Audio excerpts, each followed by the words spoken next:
And we are live. Are we vertical or horizontal today?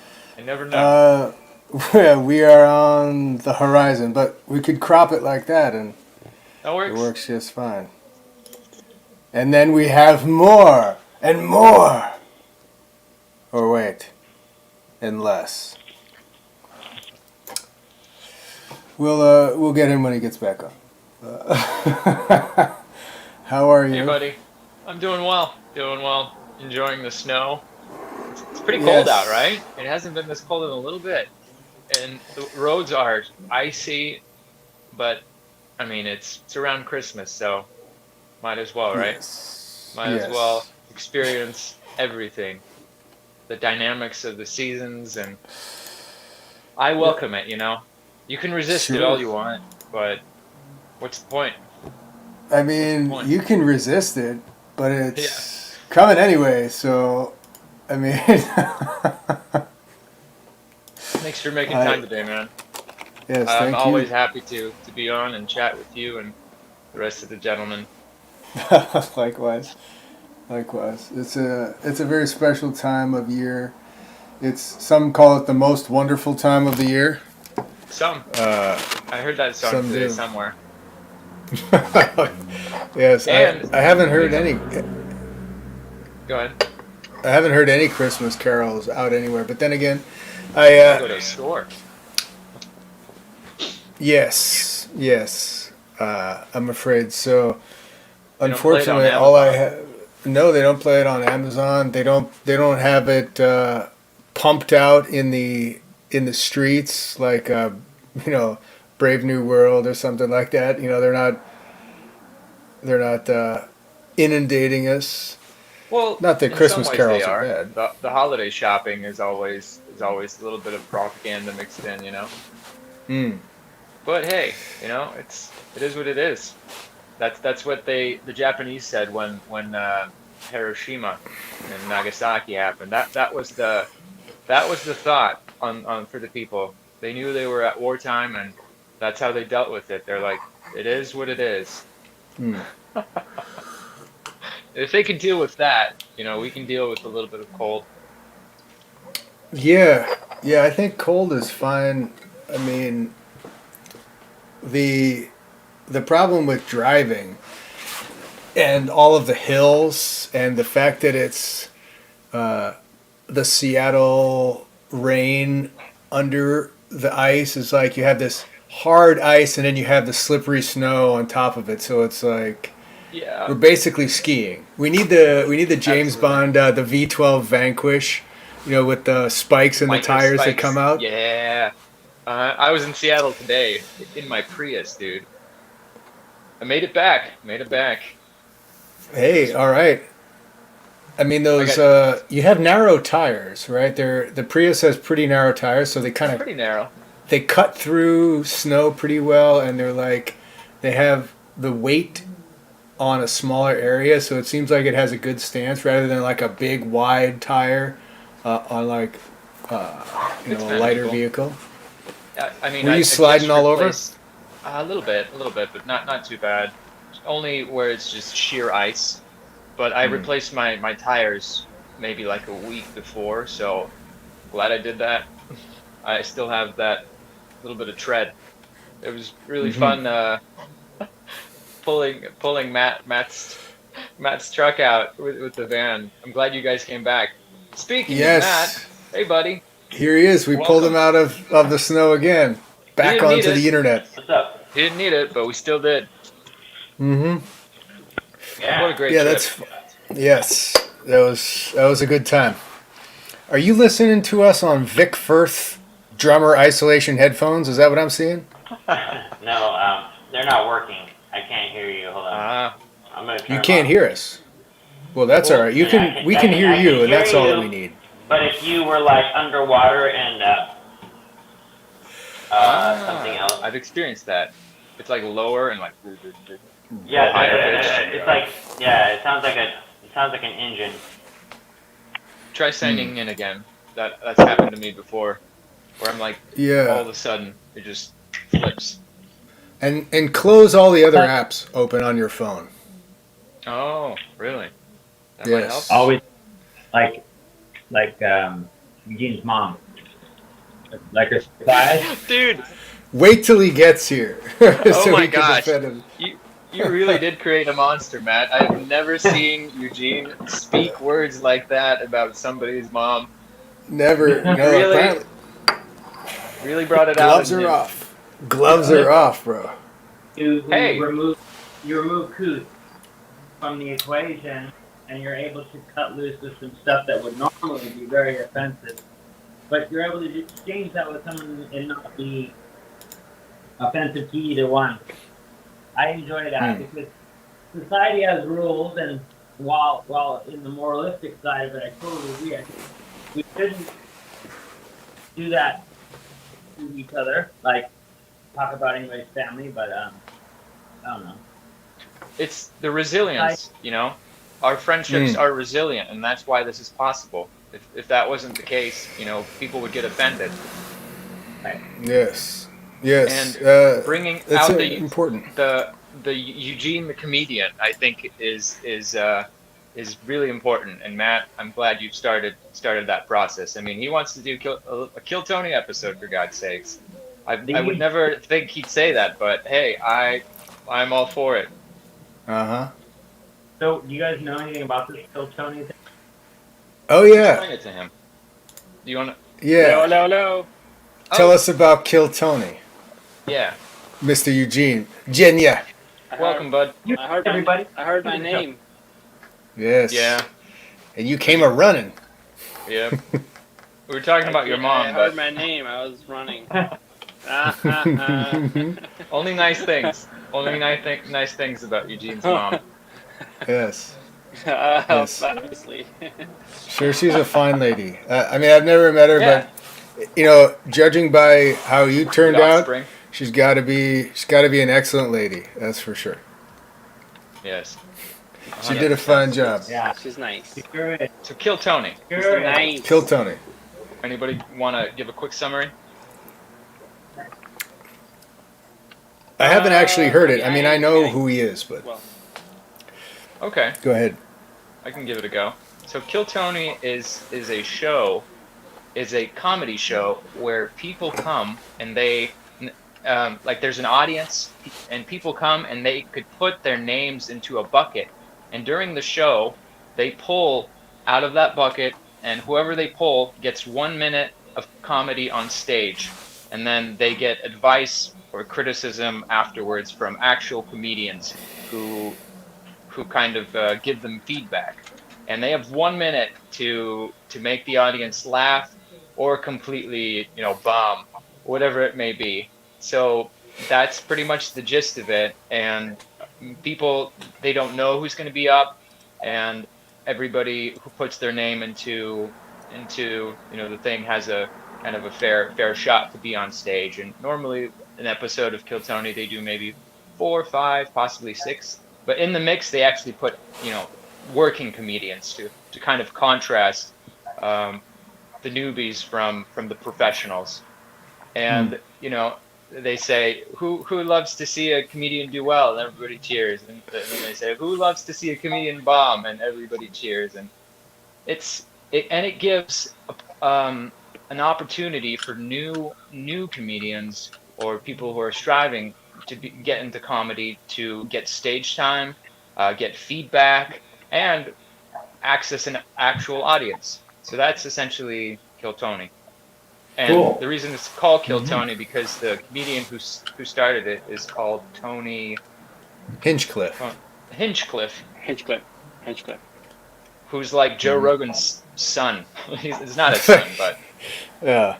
They tour together, right? He's like an opener for Joe Rogan. yeah. Okay. So yeah. So, where do you watch these episodes? So they're on YouTube. YouTube, and also there's a podcast version on Apple Podcasts and just podcast app. I usually listen to them. Nice. I was gonna drop a link, You gotta but I forgot. watch them. There's Really? visually, it's like it's hilarious because sometimes it's like you have to see their face or like or And like there's a you know, live band playing it's fun. in Like between. there's live band and there's like two blind people there. Well, their bassist is blind. The The bassist bassist is of the band. blind. Yeah. All right. And the Mhm. All right. piano guy the piano guy is also blind. I didn't know that. Well then. That Is everyone kinda that plays there surprised me. blind? Also Like, blind. yeah. Eugene, what inspired you to initiate this? Is there a comedian in you? What? No, I told you. I told you. I told you. I. Uh, uh, Relax. I messaged Breathe. on. Yeah.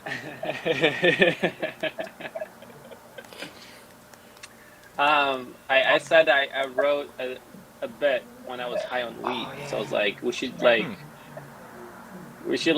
write Test something, you know, before we meet next time, and then we could just kind of like, just All right. do something different or try something different. I don't know. Yeah, we could have our own version of Kill Tony, like do a minute each or whatever, and then yeah, that'd be fun. What would we call it? Eugene's mom. I'm just kidding. I Yeah, don't want to jump in on this. like keep Matt alive. Maybe like do the opposite. Yeah, let's fuck But, Hey, it's just an idea. If it doesn't work out, it's fine. It's just kind of like, I thought it would be kind of, I don't know, maybe fun. Do it. it's a good idea. Yeah. I like it. Hmm. But down. are we going to be the audience as well? Yeah. Yeah. So, Or we can try to record it or something. Where do they film these? I mean, maybe one day we can get in the actual audience. I think it's Austin, Texas. isn't it? Mhm. Now that's a Yeah, road that's, trip. you know. That's a bonsai road trip. That's also, Yeah, it's we spend some time doing these minutes. We get each other's minute down to like really good, like to where we all have a minute or a couple sets of minutes that we can pull from based on the crowd, and then we train, and then we go down there and do it. Uh-huh. After Like we hone in. each other. We hone in. yeah. Okay. We make a voyage. I mean, there are plenty of. Hey, there are Good. plenty of open mics up here in Seattle. That's true. We can do that. Giggles and what's the other one? Laugh Factory or something. But the only caveat can't, you can't do jokes about certain things, Really? Like what? There's off topics? In Seattle, oh yeah, they're gonna. Yeah, you gotta Huh. Yeah, in Seattle. Well, there's Laughs Comedy Club on Roosevelt. There's Club Comedy Seattle on 15th Avenue. keep giggles. There's the Rendezvous. Oh, Let's I see. played there with the guys. Oh yeah. Have you? I have. All right. Neat little All right. theater. Well, let's look up. All right, we've got the ones that are coming up next. There's some tonight. There's 8 o'clock on Wednesday. There's the Town Pub tomorrow. There's they have open mics on Sunday, on Christmas at Wits End and Shanghai Room. Whoa. Okay. Interesting. My friends do karaoke. I invited you guys to. That the Wits End, right? Yeah. And that's 3 p.m. Matt, what did Interesting. you say? Could you repeat that? We didn't hear you. Something about karaoke? Yeah, my friends who do karaoke, they do it on Friday night. That was really fun. I mean, this could be something like that, just Yeah. comedy based. And you know who else might want to join us? Yuri Kirilovich. He is a pretty funny guy, and he's wanted to do an open mic. He's willing to do an open mic if we are. Well, Let's have him I'm jump not. I'm not there yet. I'm not like ready for. Oh, you're getting up. You're going up there. It doesn't matter. You can't get out of it now. No. We're gonna So drag just, you. like- It would be started. Hmm. Just get between there. us, you know. It's time. Okay. It's time for me to get out and off your mom and to go for some comedy.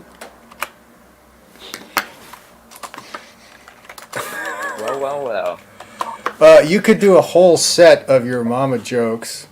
Yeah. Those Oh are pretty yeah, popular. yeah, exactly. Yeah, Yeah, like yeah. that could be interesting. Like if that's the thing, like all the jokes have to be about that, have to be like yo mama jokes. You know, that could be like a '90s revival sort of thing. Okay. It'd be pretty funny. Also, you know, it could be certain topics we choose. Yeah, I wanted to know kind of if you guys have a theme of, maybe a theme in mind of what your minute will be about. I kind of do. Oh yeah, what do you have in mind? Aggressive Prius driver. That's what my minutes can be about. I like it. Thinking I about like it. it. You gotta make fun of. You gotta make fun about yourself, Alex. Yeah, it's not gonna be self-deprecating, but It'll look about somebody else, but you'll Okay. use your experience as a. I mean, that would Absolutely. have to land everywhere in Seattle. It's like that's the state car of, or really like the city car of Seattle, pretty much. The King Wow. County. I That's- would say all of that's King a- County is a Prius.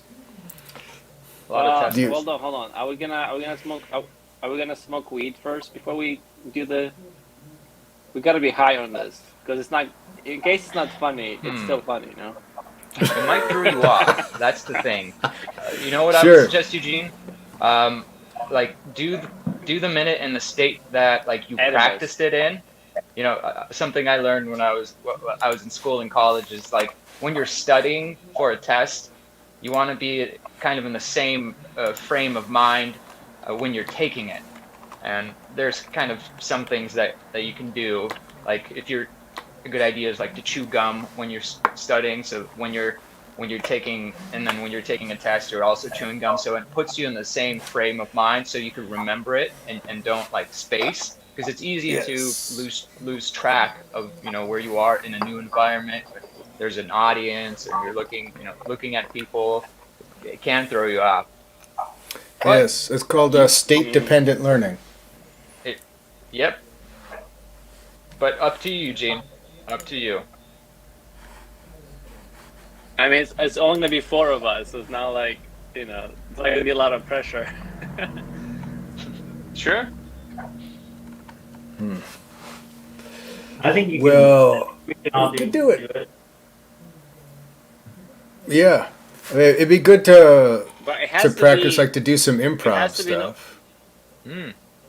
Yeah, it has to be original, like bit. Nothing like just not like a bunch of jokes to just tell. It Well, has yeah. to be a bit, original bit. It came up with Agree. I can't just steal a bunch of Amy Schumer's jokes. I'll just like do an Amy Schumer impression for a minute. It'd be fine. I don't want to do things that haven't. My vagina's like a barnyard animal. No, what'd you say, Matt? Come a little closer to the mic if you can. Yes. I don't want to Yes, do you're. things with creativity and integrity. You're frozen, Matthew.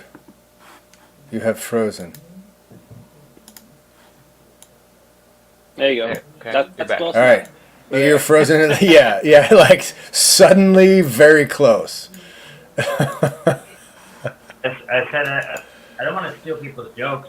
I just want to do creativity and integrity. Yeah. Yeah. Of course. I think bits would be easier to come up with than like a minute long punchline joke. Oh, to do one joke over the course of a minute? Yeah. You could do that. Like Norm It's risky. Macdonald does that sometimes. Yeah. The payoff has to be amazing.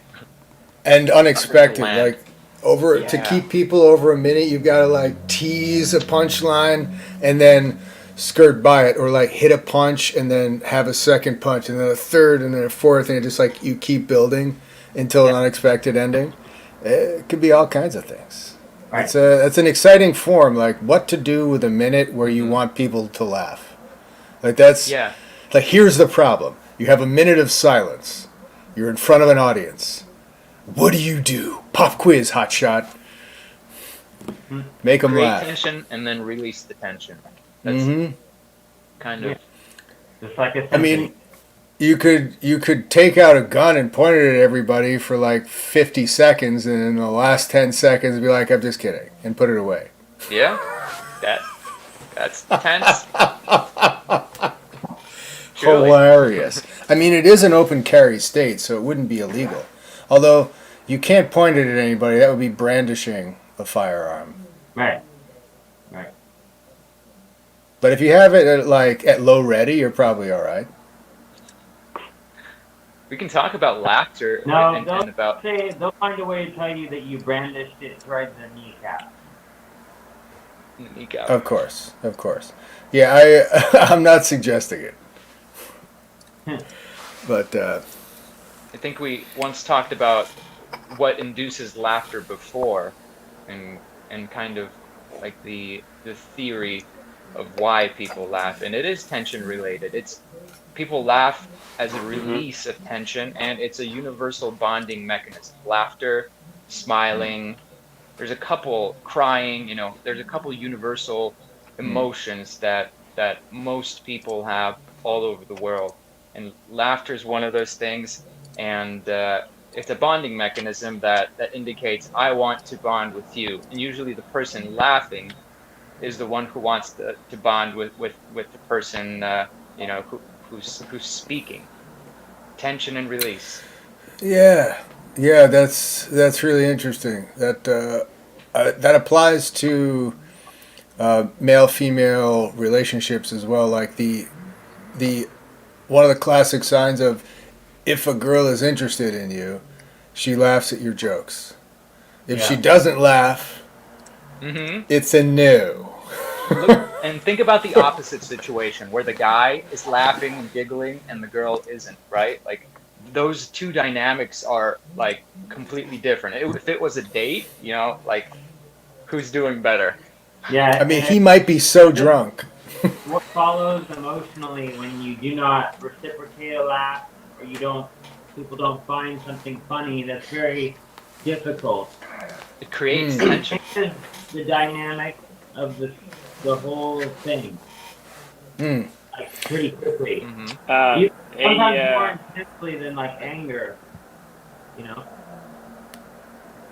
Yes, an unrealized laugh is incredibly uncomfortable for everybody, especially the person who's trying to be funny. Like, say someone try to lighten the mood and it does not land. That's very uncomfortable. Very uncomfortable. Yeah. Hey, I have an idea. Uh-oh. We should ask OpenAI chat to write a joke. Do you guys have an idea about what should we ask them? How does it work? Do you put in keywords? Are there parameters? You just ask, like, write a joke about this. I've never used one of those things. Did you have to make Give an me account? give me some idea. Write a joke about what?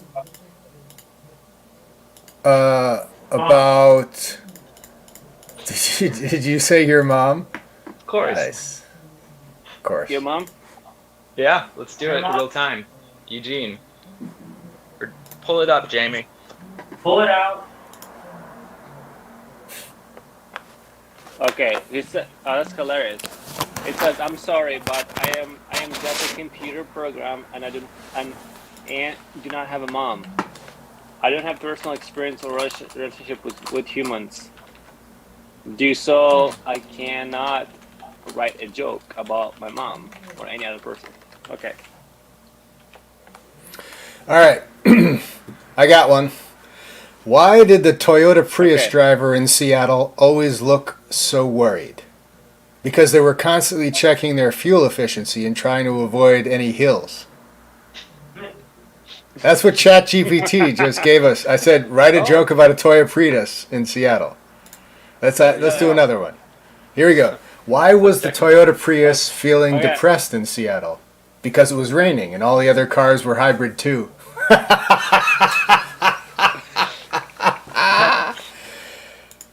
All right, all right. Not too bad, That's pretty good. ChatGPT. Not too bad. I mean, they Okay. get it, right? The Okay. fact that I they got want to one. feel All right. special. Go ahead. Maybe a joke about I got one. I 9/11. got one about. I said Really got to make it work. no. Mm-hmm. I said I asked write a joke about pickle. All right. Why was the pickle feeling depressed? Because it has been stuck inside your mom. All I mean, right. That's pretty good. That's That's- pretty good, Matthew. That's pretty good. What's the answer? well, what did Because ChatGPT it say? saw wait. So let me say. Because it saw the salad dressing. Oh, I see. That's pretty dad joke. Yeah, I've heard that joke before. It sounds like it stole that punchline I've heard Premise. before. It stole the salad Uh-huh. dressing. Yeah. Yes. So even Like ChatGPT steals jokes. So Yeah, it's you basically a computer It Schumer. Yeah, Yeah, that's a pretty problem much. I in, think you have in to. that world. You have to. Yeah. And jokes aren't like songs, where you can play a song over and over and over to an audience, or like throughout different shows, and they still want to hear it. But once you hear a joke, like, and the punchline, it's not as effective, and then comedians have to go out, and write new material that hasn't been heard before, or when they're performing, they ask people to put their phones in one of those Faraday cages, so they're not able to film. I think that's a newer development that's been happening maybe the last 5 years or something, where comedians are protecting their material from kind of going out there at live shows. Right. Yeah, it makes sense. It's also, you're working on stuff and it's not quite right. A lot of guys have talked about this. I've heard Rogan talk about it. Dave Chappelle's talked about it. Louis C.K.'s talked about it. Chris Rock, Jerry, like they're all like, yes, when you're out there working on new material, it's kind of like you're unsure and you test it out at open mics. You test it out at like small rooms and it's not quite there yet. You're like, why didn't that land? And you say it like, oh, well, why didn't they laugh at that? I thought that was funny. Maybe it's like, and they try to add a pause or they add like a change of word or they kind of like workshop it live to try to figure out what the funny part is, I guess, if they're Yeah, not sure. I think it's fascinating that comedians almost need an audience for that feedback when they're working on their material too, Right. because their gauge is laughter. That Mm-hmm. their gauge is the audience. Yeah. So they have to basically, it's like writing a song live and, needing, I mean, the band thing's a little bit different, but, there is something to, how did that performance of that song go tonight? And then again and again, bits are very much like songs, but the truth is you need that one reciprocative laugh to make sure that, I mean, people rocking out and clapping afterwards is a good sign that the song was, successful. That's all they want. They want a response from the audience. Comedians yeah. are really interesting people. Like they crave acknowledgement, right? Really, I mean, you can, but it's just you can tell. What do you guys think kind of creates a comedian? I heard that most comedians have a pretty traumatic childhood, or Do you think it's That's a what I- coping mechanism? Yeah. That's what I was gonna say. I was like, what creates comedian? A traumatic childhood trauma. That does it. Yeah, Let's yeah. kind of discuss that and why, perhaps why that's the case. And oftentimes comedians really just want attention, right? And acknowledgement, and for people to like them. Yes, yes. I mean, it's to me, it's also kind of like a safety mechanism in a way. Like it diffuses a situation that could get hairy. You know, if you're in a place with a lot of people, things could turn quick, and those people could destroy. If you're one and there are many, that's a very delicate balance of power where you are not there, and if especially if they're all looking at you, like if you can make people laugh, they're not likely to want to beat you, right? If you make them Sure. laugh, they're probably not angry at you. Like they could smile a little bit, and whatever it was, like if you made a mistake and then you make a joke about it, at usually at your own expense, then it kind of, in a Diffuses. way, You're right. diffuses their anger. It sort of takes the wind out of their sails while at the same time acknowledging that you fucked up, but making it not a big deal. Cool. That's how I see it. You can stop somebody's fight by making jokes. Like you can interrupt an argument with a commentary joke from the outside that sort of distracts them in a way, which is pretty helpful. And then I think back about monkeys.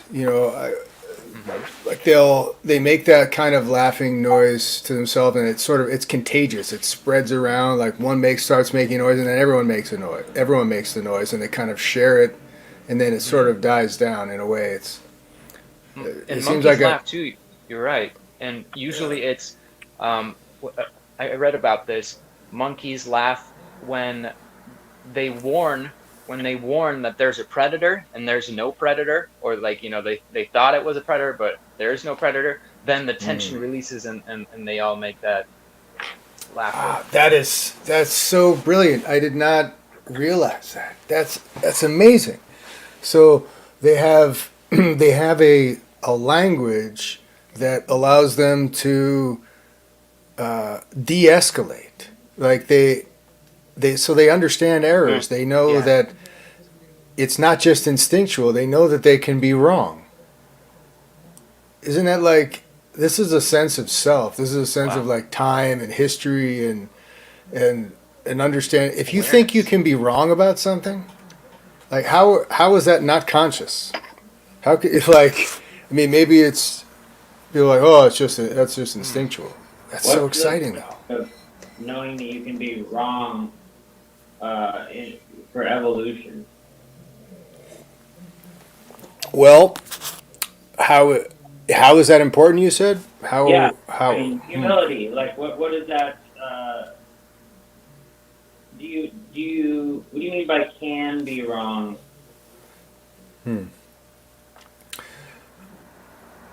well. Acknowledging error or Right, acknowledging. like they did the predator call, right? It's like, oh shit, I made a sound like there's an eagle coming, and everyone runs into the trees, right? Because eagles have a lot of trouble getting them out of Yeah. the trees. So everyone runs into trees. There's this big hazarai, like all this stuff, and then there's no eagle. And how do you call off the thing? Like, how do they get back to stuff? Everyone's nervous. Everyone's upset. So if you laugh and let them know that it's all right? Because you're the one. That sounds like a very special duty. Like I wonder if other monkeys can laugh when they realize there's no predator, or if it has to be the one who gave the call who does the laugh. That would be interesting. Where is that information? Do you remember that from when you heard it, Alex? Oh, he's frozen. Oh, you're not frozen. You're just very still. You're such a stoic. Oh, no, I'm here. I'm just thinking about it. I remember that. I don't remember the details, but Yes. what I do remember is that there would be some monkeys that would like intentionally do that just to mess with other monkeys, with with like, let's say there's a lot of monkeys around and they have their own monkey gang, and there's another monkey gang, and they're eating food, right? But they want the food. So there would be instances where monkeys would do that, so the other monkeys would run away, so they have access to the food. What a strange and funny, like, evolutionary value that laughter has, right? But Deception. that's the beginning of trolling. Well, Yeah. so these animals are at Monkey least 2 trolling. years Yeah, old. deception. They're the equivalent Right. of a 2-year-old human because 2-year-old humans effectively use deception consciously, and they're aware of deception. So Yeah. Yeah, that's these fascinating. are Even some little smart tiny creatures. children, they know. Humor's the unacknowledged but also acknowledged survival skill in that it weeds out intelligence, it weeds out assimilation, the properties of assimilation, it weeds out emotional intelligence, lots of different things for selection, like if, for example, like you're saying, if a male makes a joke and a group of females and like the couple don't laugh, well, he's less likely to be attracted to those two females because there's a lot of criteria that's happening, when you're out in the wild, in the wild on the prowl, and it's very, very primal. I suppose there's, I mean, people are different than monkeys, but I think like the monkeys have a level of like darkness to them that like kind of just like reminds you of like those really dark times in school where the cliques would run around and basically judge and bully, and then you get the people that like either can hang with it and join, or like, you know what I mean? They were rolling around with their agreed upon humor, their agreed upon jokes.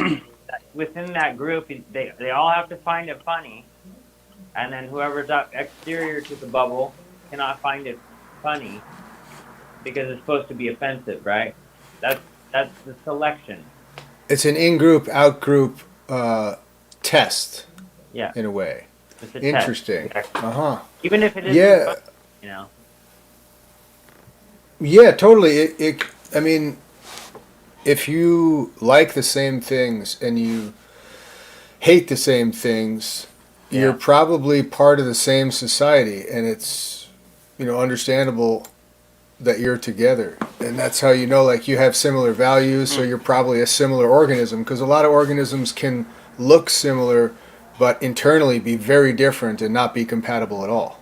Yeah, I mean, so it's like I do that when I meet new people. I use humor to test what they like, what their boundaries are, because the least that could happen is they don't laugh and I change tack. But the idea is that when you finally land on a vein, then you understand kind of like the core. I mean, I think most people, like Alex was saying, want to laugh. I mean, we want to release the tension. So they're humans, whether they consciously understand it or not, are waiting for the next laugh. They want that dopamine hit, and it's coming. But they want it to be genuine, because you can't just fake it. You can't just like make yourself laugh. You just can't, and that's the one involuntary thing that we really enjoy. That's why we talk to each other. I mean, but the idea being, it's a singular thing that's shared in a way. Well, yeah, inside jokes, of course, but yeah, finding out, also using humor to find out where people's lines are it's a good way to help protect them, or in a way to to see what you can avoid, because if you test boundaries in a humorous way, then you can find out where the real boundaries are, and you cannot cross them deliberately, right?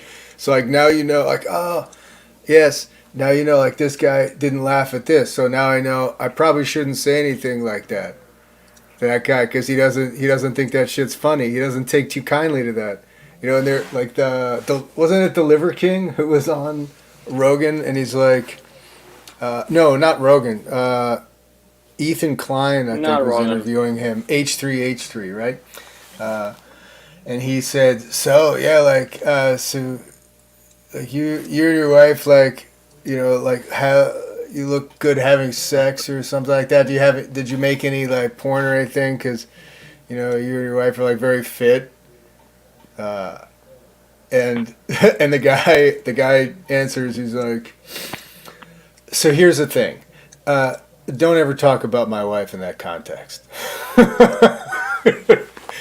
just like, and Ethan's like, yeah, okay, you know, just sitting there. So it's kind of funny, like what to do in that situation because it's so tense. It's a very tense thing. Like somebody could instantaneously be like, nah, nah, and people lose their temper. So that's also a good thing to test to see somebody's weakness. If they have a quick temper about something, you know, that's really good to know for your safety. So the new band name is Humor Trigger. Humor Trigger? That's I mean, pretty cool. Jokes can incite some violence sometimes. Well, sorry, it can incite violence in some people, right? Oh Or it can yeah. trigger people to for some reason to like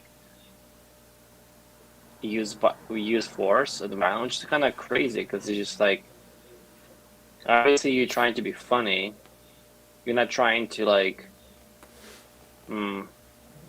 insult Well, somebody, I right? Because like that's you true. would, there's ways to do it. Yeah, I judge people by their humor, their sense of humor, and I know that I do that unconsciously. Like basically, like I can, based on the jokes that you say, I'm like, oh, I see what I see where you think is, you know what I mean? Like Yes. I don't get offended, but I still use it as a tool to you know what I mean? So I'm no better than anyone else, I guess.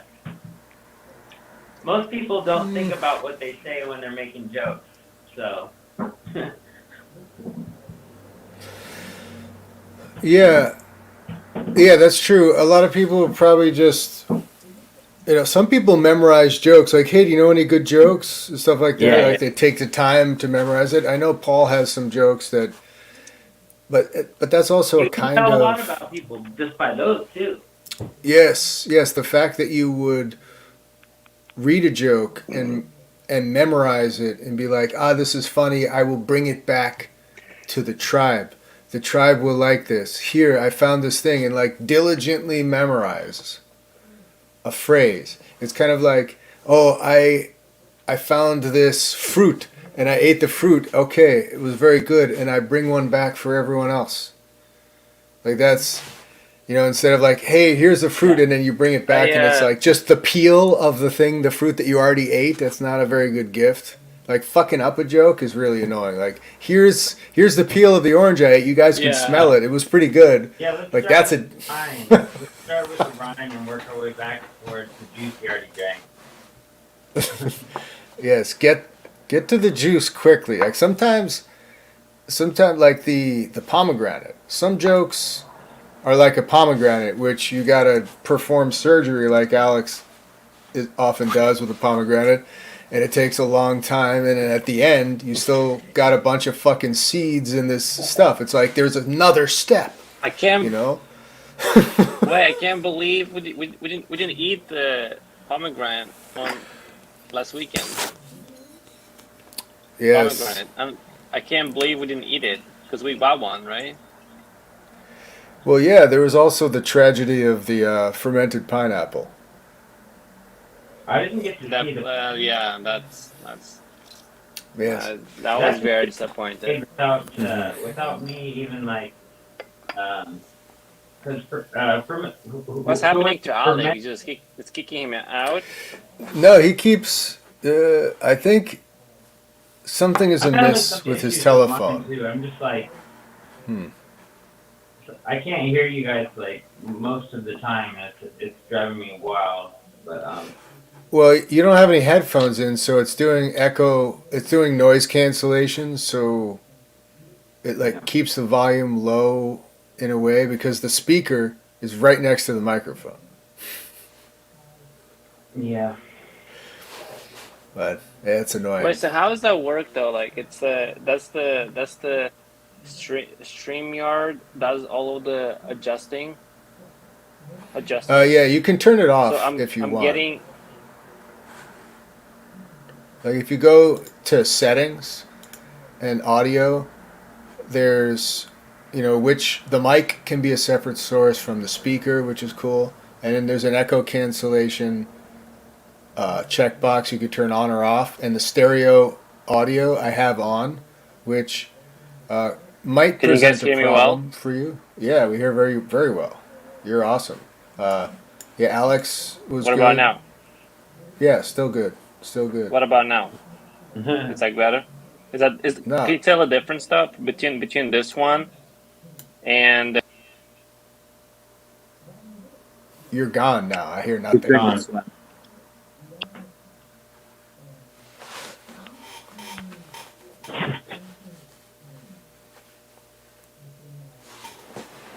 One more time. Heard nothing. one more time? Okay, finally, I can hear you guys. I'm gonna celebrate. did. Yeah. You just push echo cancel. Yeah, echo cancellation. Sure. It's also stereo audio, which I don't have to put on. It makes the stream now, there's 2 channels for everybody. So instead of 4 channels of audio, it's 8. So that could be it. I could turn off the stereo audio. I'm not sure what would happen if I turned it off now, like in the middle. I'm not sure if it would take effect or if it could do that on the fly, but we can try. Well, if I Boink. just wanted I to turned it off. Is it still working? guys at the cabin. When you have Oh the yeah, I phone, can hear Matthew better. I can yeah, hear you when guys you have better the too. phone close to your face. Oh, okay, good. Yeah, Yeah. then it's Hey, no, Matthew. the audio is I awesome. had a good Matthew. time at the cabin. Perfect. Yes, you put it Yeah, inside Matthew, your you mouth. should put the. Water It's, through yeah, the cover. that's what I was gonna say, Nick. God damn you, stealing my joke.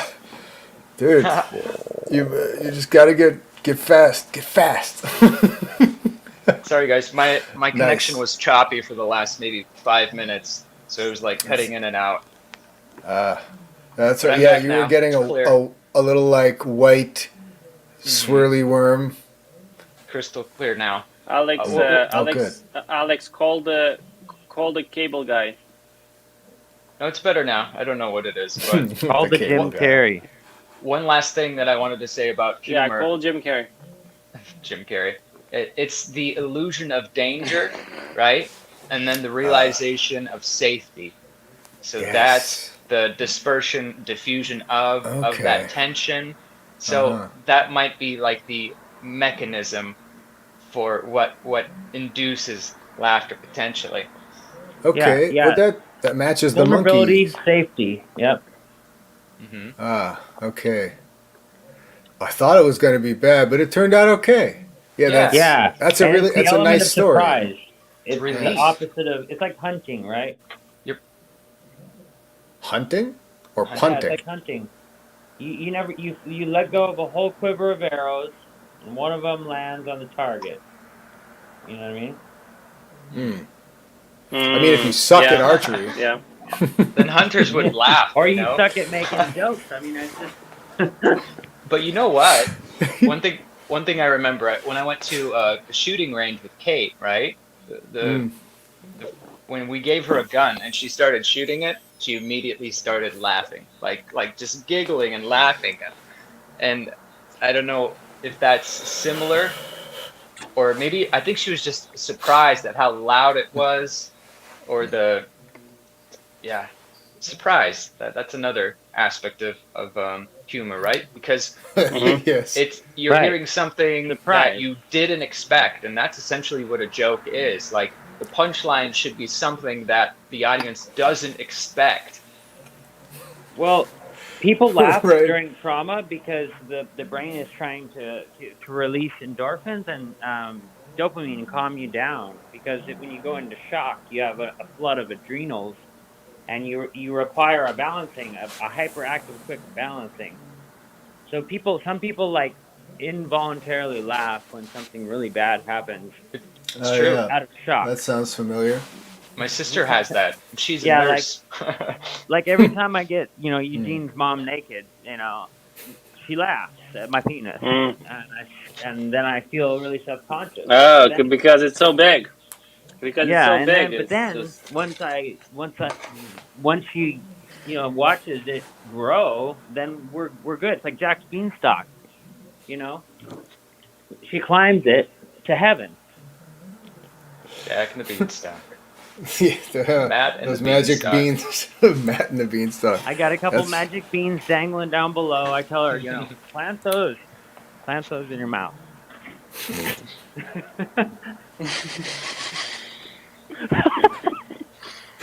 I don't even care if you guys laugh. All right, I Nat. All right. All right. all right. Uh, We we get we're gonna stop we're gonna stop laughing at the Matt's mom's jokes. so I thought that's can be effective. Like Seth Yeah. MacFarlane, like you have a joke and it's way You, beyond it being yeah. funny anymore. Like it hasn't been You funny as for like 20 you as minutes the group and it's can still be going and selective. then it starts. It's because then it becomes Yeah. predictable, You right? can change it. Right. Yeah. Right. Hmm.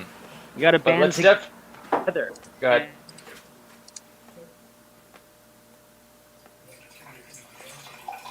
But we should go. We should Really? either go to either a comedy club just to watch, and then when we work up to having enough material, do open mic, and we can. That'd be fun. Curious to hear you guys' Yes. material. Yeah. Yeah, I would like that. You know Oh, what? it's going to be great. I have heard a little bit of Nick's stand-up when he was in Florida. I think it's on the internet. Who? Where? Nick, Oh, so Nick. Yes, that online is true. there are a couple videos of Nick doing stand-up. Was it at a school? Was it Yeah. This is like years ago. Oh, I remember. I've when seen when I was in college. seen Oh, it. you've seen it too? Should we just pull it up Yeah. and watch it? Oh, it's. Where?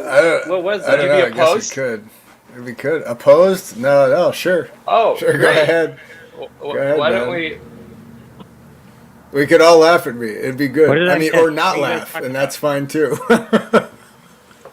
I enjoyed it. I was like, this is a side of Nick that I haven't seen in that capacity. Oh, I think you had a joke about driving and masturbating. Was that true? Does that ring a bell? Something I about think so. Hey guys, what did I miss? Something about Eugene's video? Something? no about Nick. So Nick has a No, couple Nick. videos online of him doing stand up when he was Oh. at a marketing school in see that. Florida. In Is Miami, there- yes. Should we try yes, it? that's. Could we pull it up? All right. I'll pull it up. Jamie's pulling it up. Don't worry. Pull it up, A Jimmy. blast into the past.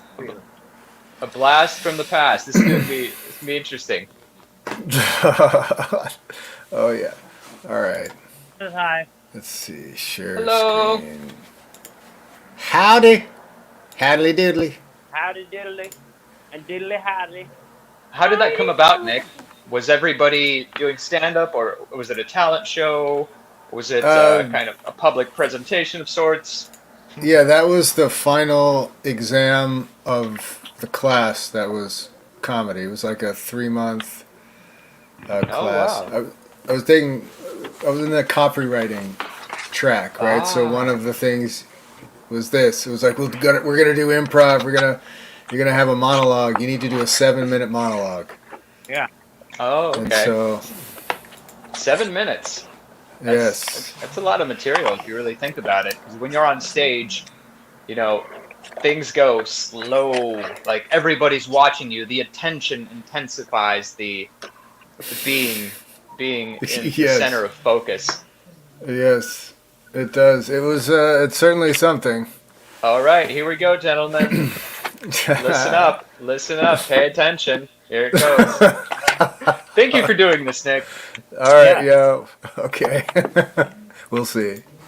Now won't you welcome Bond, Nicholas Bond. Bond, Nicholas Bond. Yeah, boy. That's my boy.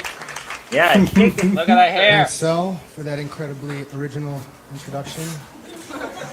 For a moment, I almost forgot I have a famous last name that I've had all my life. You know, when my grandfather came over from Kiev, his name was Bondarovsky, which is a great name, strong Ukrainian name. But as most immigrants do, he changed it when he came to this country to fit in, to be more American. It was a good call, except he didn't think about me having to order Starbucks at some point later. You go up to the counter, and you're like, I have a grande mocha latte for Bond? Like James Bond? Like 007?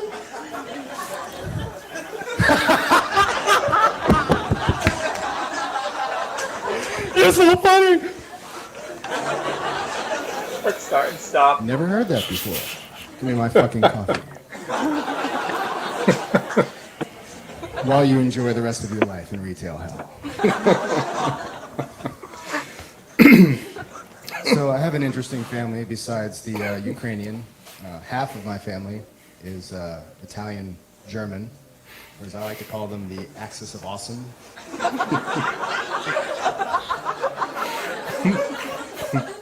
They get along really well with the other half of my family, which is the Ukrainian. Are you laughing at your own jokes, Jewish Nick? side. Or is the Axis of Awesome? Embarrassment. You freaking cockroaches! I kill you! Impressions are spot on. Oh, it's amazing. Speaking of people who need to be exterminated, Miami drivers. Fuck me. I would rather be fisted by a badger than drive on 95. Right? I mean, you've had the badger thing, so you know. Oh, it's horrible. Horrible. Like, you make this grand sweep across 4 lanes to go on an exit. Like, you feel so free. You don't have to signal because everyone's already looking at you anyway, right? And your Porsche Cayenne on the phone. Assholes. See, where I grew up, we went to driver's ed. We didn't go to driver's ed Hardy.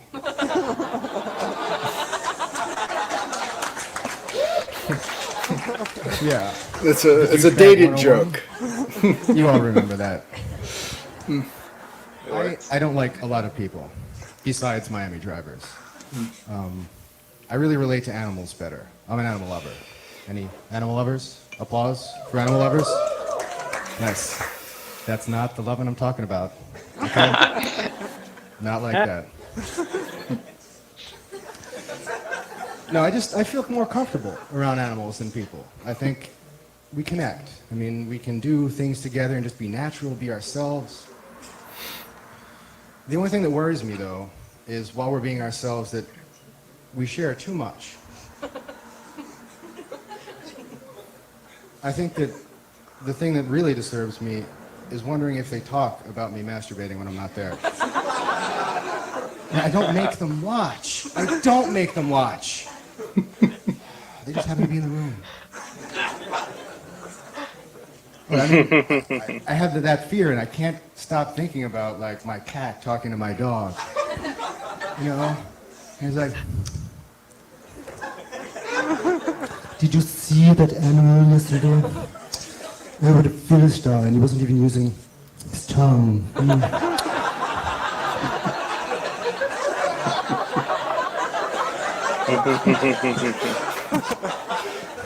I can reach, though. I can reach. Nice. Working the crowd. You know.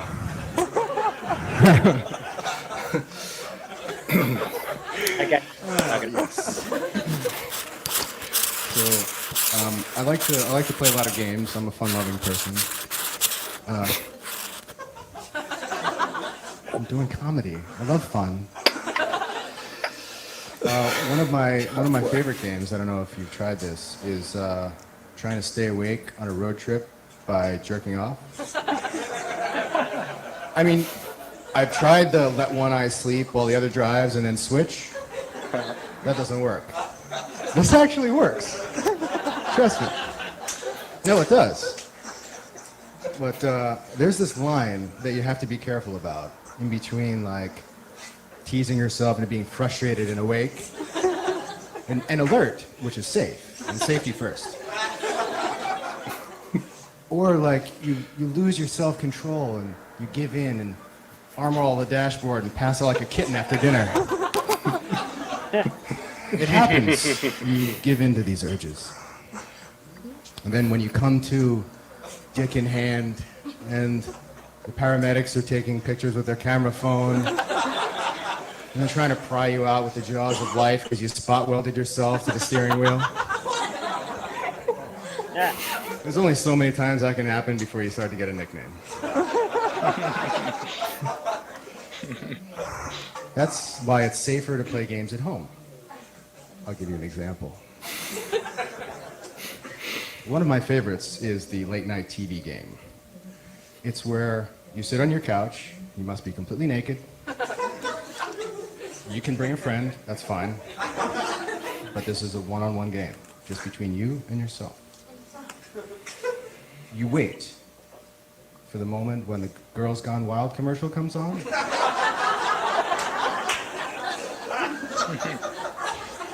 And you try and finish before it's over. Because you could run into the OxyClean commercial. And there is nothing more Debbie Downer than Billy Mays yelling about cleaning products. Is that too soon, maybe? No. He had just died, by And the then you way. start to get the associations with laundry, and if you've ever been unemployed or Mexican, you know that these commercials, they come on in the afternoon, too. I'm not the programming director. And try explaining that pants stand to your grandma when you're watching TV, Matlock, and then the commercial comes on. It's not a good conversation. Not good. Yeah, skip it up for masturbation.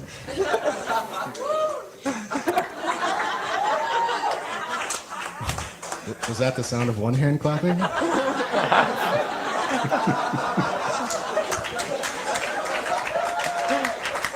That's funny. Thank you. Thank you very much. Another of my favorite games is an Thanks, outdoor man. game. I think you'll all appreciate this. For those of you who are a kid at heart, or partially a kid, I like to go to the playgrounds. The swings are great. Why is that bad? The swings are good, clean, honest fun. Kids enjoy them. That little carousel thing where you push yourself around.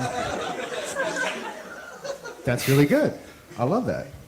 But my favorite game, and you need a group of kids for this to help you out. It's called, does this rag smell like ether?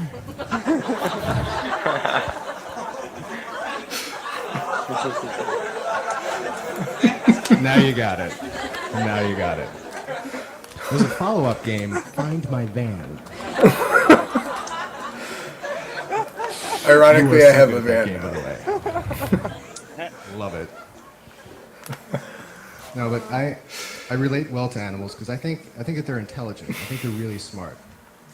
A good example is a dolphin. The Miami football team mascot, and they're an intelligent animal. That's kind of a contradiction, but But no, dolphins are brilliant. I'll prove it to you. I'll prove it. Has there ever been a dolphin war? No. They have zero carbon footprint. Zero. Literally. They have fins. What kind of fucking footprint could they have? They also never, ever bleach their assholes. I don't know what that's about. I really don't. Dolphins have this huge orifice right on their fucking forehead, right here. It's just like gaping. Stuff blows out of it all the time, but they're not embarrassed. You know, you got yours hidden away, a little winking brown eye in your pants. But no, that has to be perfect and clean. Be like a dolphin, okay? So, it's okay. You can still bleach your asshole, Diego.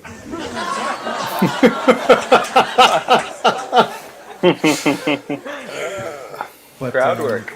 Tuna fish are stupid animals, which is why it's dolphin safe tuna in the can, and why you have hundreds of dollars to have a dolphin experience, and it's $5.99 to experience a tuna melt. Because they're dumb. We eat dumb things. But I don't know why we don't eat the mentally challenged. Are they going to be hard to catch, really? I figure you could snare them real easy, just like, you know, get them in the bag. With pliers, maybe? It shouldn't be that hard. Oh, maybe we already do, though. I had this steak yesterday. It was retarded good. Yeah, you got that. It's good. It's good. It's good. No, but I think life is really, it's about opportunities. That's something that I've learned. It's about opportunities to show that you have balls to meet any situation. All right. Opportunities to show that you have the dick to fuck that situation once you've met it. Yeah. Like you do. And opportunities to pony up some bus fare so that situation can pick up a morning after pill in the morning. Opportunities to maybe parlay that little tidbit of sweetness into a pre-work BJ.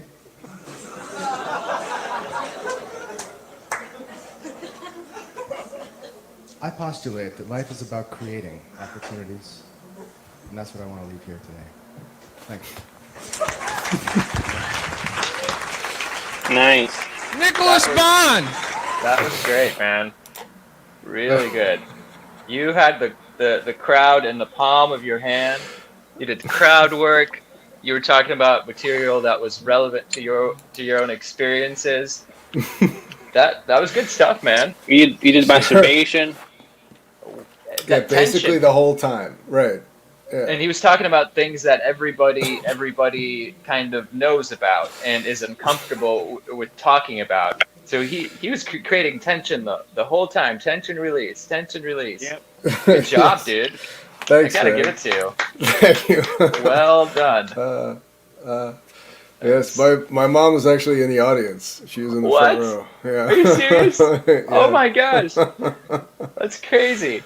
Yeah, How it's did pretty that fun. impact kind of your performance or your thought frame, or you seemed pretty focused?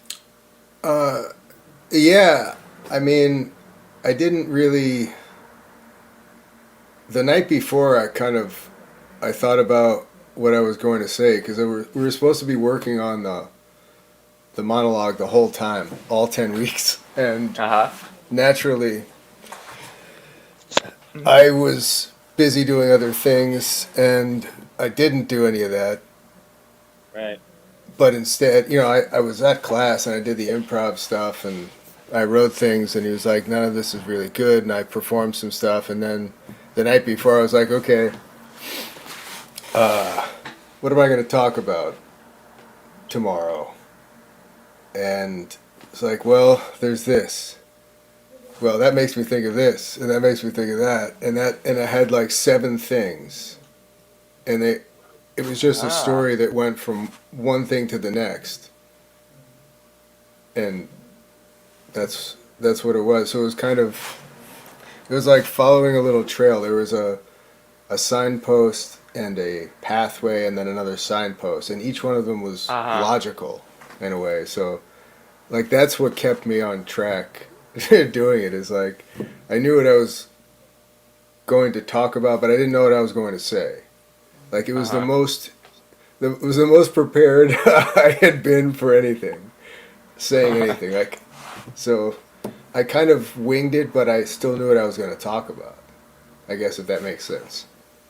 But It it's not does. like when I hear a Chris Rock, like the inflection is the same every time. It's very Yeah. practiced. It's a musical piece. It's a dance with singing, with no other accompaniment, Hmm. and it has a music overture, which is of a different artist, unrelated. So like having to be introduced was another thing, and so that kind of like set the scene for the beginning. I just really like didn't exist for a while, I guess. Interesting. You rock, dude. I really Yeah. enjoyed that. Thank you Oh, for thanks, man. showing us.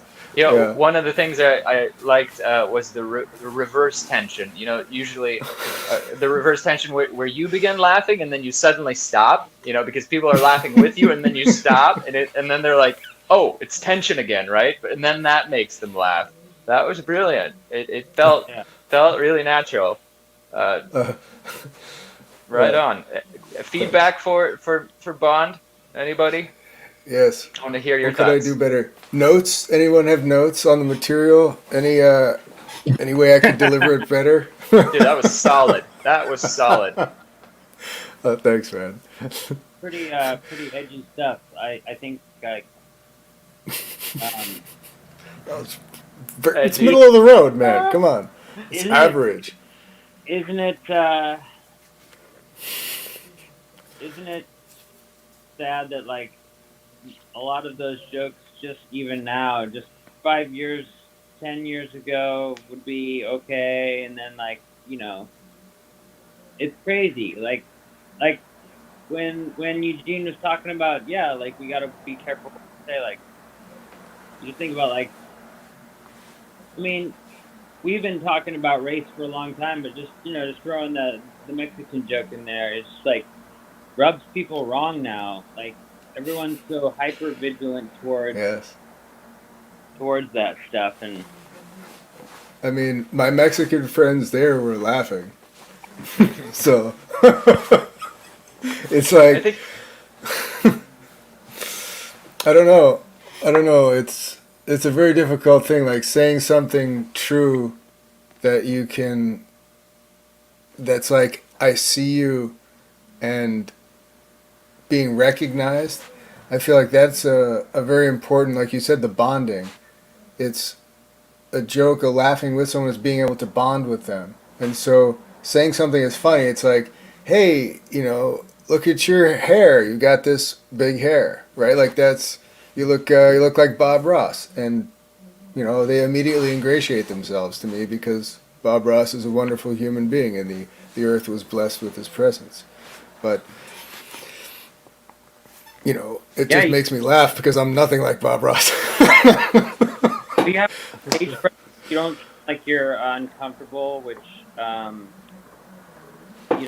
there's a level of extroversion that's required to even to connect with people, but engage. just to get up there and be likable and affable and get like I wasn't expecting some of the edgier. I mean, from you now, maybe like I could see why now you're a little bit more polite. Like you were cutting loose a little bit harder than I've seen you do now. Like on things that I didn't think like you know. But Mm. you've simmered down a little bit. This is interesting to me. I like that. Simmer down. Yes. I Yes, like the age has a way of taking off the sharp edges. CD pass. When was this done? This is 2009. Okay, yeah, that was a while back. Yeah, I was gonna say it's at least 5 years ago, and then I was like, yeah, And then another 5 years, and then another half of that. this is now that just like I don't think anybody's trying to throw anything. Yeah, but I still think Yeah. everything's open. I think everything's open game and should be fine. But Word. Yeah. It was I agree. relatable, and it was kind of true to your character. It felt like check it out. like you were pushing the envelope, but like you were doing it comfortably. Yeah. What about you, Eugene? Any feedback or kind of response, or what are your observations? Or a roast would Anything you be want to fine. point out?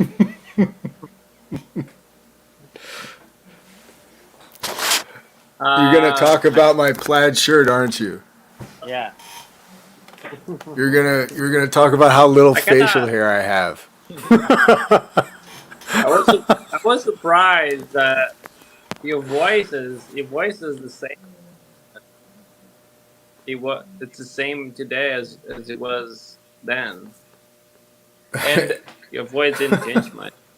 and the way that you speak was very kind of true Yeah. to the way you normally speak. It Yeah. wasn't Yeah. contrived in any way. Like Right. it didn't seem like you were trying hard, like or acting Yeah. or Had your normal cadence to it. Very, very It was you. You're very congruent. funny in general. Absolutely, So, man. Hard for me to like accept it on stage in that regard. Well, Yeah, thanks. good job, It is dude. weird to have you say like a premeditated thought because I feel like you riff in person as we all do kind of. We're not reading cue cards when we talk, so Yeah. so I can see the disconnect there where it's like this isn't your normal like body language Right. where you're trying Right. to remember lines but you didn't look like you struggled at all like so. How Yeah. many times have you done stand up? That was the only time. Whoa. Well, that's Really? even- Very good. That's very good. You're right. That is even more impressive. And it felt like you were having a conversation with the crowd, or a conversation, with somebody you knew. Well, I mean, that Spot was on, part man. of the benefit of that was, I mean, there were a lot of people I didn't know there, but Uh-huh. there was also a good portion of people I did know. I mean, these are people I went to school with who all knew me. Like, we'd all Ah, partied together, like we had Diego. rapport, right? So it's like, yeah, Diego, of course, Nick, Roberto, man, Roberto. everybody, Eddie, yeah, Agle, That probably helped with Olga, get up there, yes. right? Cat, what's that? Knowing some people, knowing people probably helped with your ability Sure, to get up sure, there. rapport. Uh-huh. That's one of the Yeah. things about comedy. You're trying to create rapport with the audience, and then so you're like comfortable enough to talk to them and for them to react accordingly or get the response that you're looking for. Impressive, man. If that's the only time you've done stand up, we got to get you back on that stage. okay. Round two, Well, man. I tell the Enjoyed that. truth with a punchline, and just I can't. That's why you said I didn't practice it beforehand. That's what I couldn't do. Like that's Really? why. Yeah, no. That's why I had to do something different. It's like I can't practice it beforehand. That would be fake, and then I would look like it was fake, and I would feel that everyone Yeah. would be looking at me being fake, and then I couldn't fucking do it.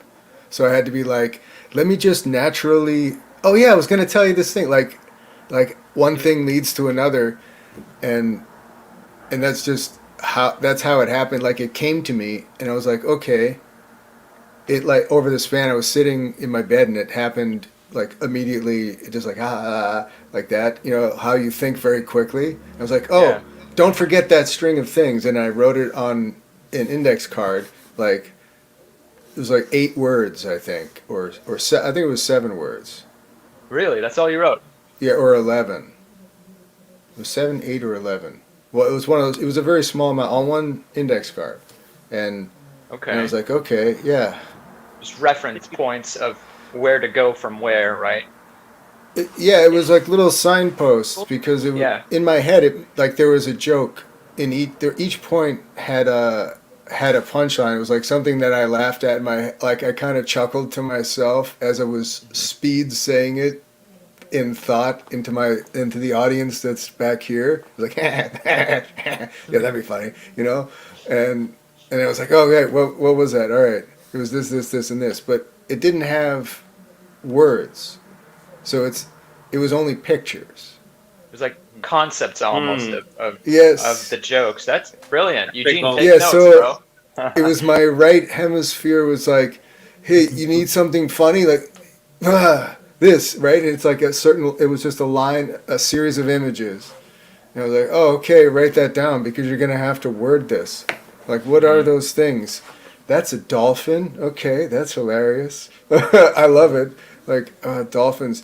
Driving, yes, of Yeah. course, because I saw the scene of like this driver coming across in front of me, and and the hand was following me, like that's how it was in my head, like you fucking idiot, Yeah. you know, like unbelievable, but is also funny. It's something to bond over. So Yeah, you know, it's relatable. given, yeah.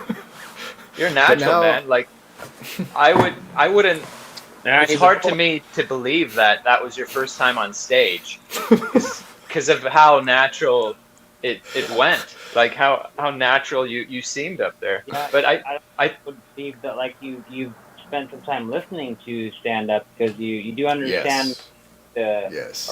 arrangement of joke and the cadence, like you said, it is Yes. very much a cadence. And the Yeah, timing. totally. That's right. I have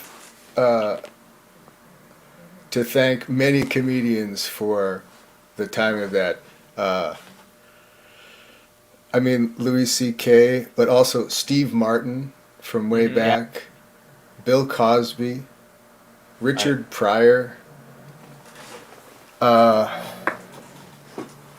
George Carlin. Yes. Very much George Carlin. Jim Carrey is an influence of timing, of facial expressions, of emphasis, of speech. He's very much an actor's comedian, or a comedian's actor. Had I good should body say. humor too. That was something I didn't say because that's the hard thing, and some people just ignore it completely as a tool. Yeah, you didn't use a lot of it, but it was very Effective. No. Right. Yeah, that was another thing that comes in images. Like, body positions can be hilarious. Just like, because it's an instantaneous visual. It's a single visual. Like, it's like Physical comedy. more than, because people don't have to think as much. They just look at the human Yes. expression. And they're like, that's funny, right? All right. There I have Yeah. to thank Abbott and Costello, the Three Stooges, Buster Keaton. Yeah. Yeah. Stooges. Yeah. Yeah, The you were Stooges. acting it out and doing impressions. I think your impressions were really good. Of women, of the cat. Yeah. There was a whole. That's like a masterclass, man. Oh, thanks. Yeah, the cat was fun.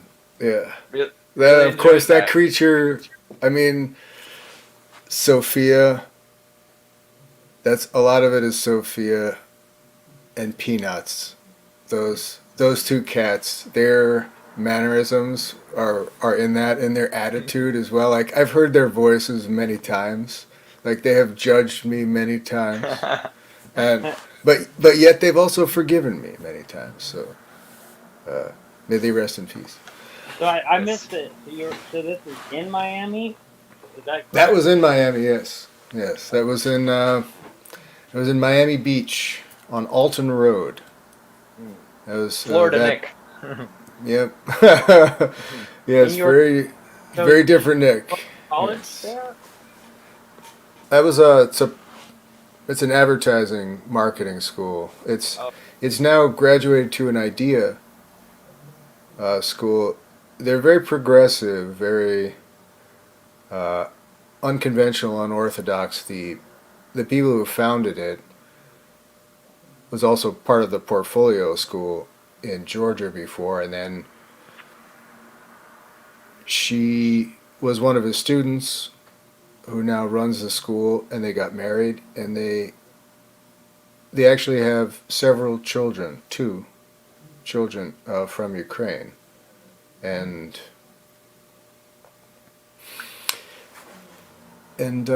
yeah, they just like let the kids run wild. They have classes with people who work, and then they come in and talk about whatever they do. It's very natural. It's not like a school, really. I mean, the projects you had, some were awesome. Like, yeah. Lori went uh, to a college that was really like that, progressive and very alternative, in that it was mm, Mm. it did the curriculum differently, and it didn't limit people to anything but their own imagination, sort of, you know. yeah, yeah, It's a valid totally. form of education.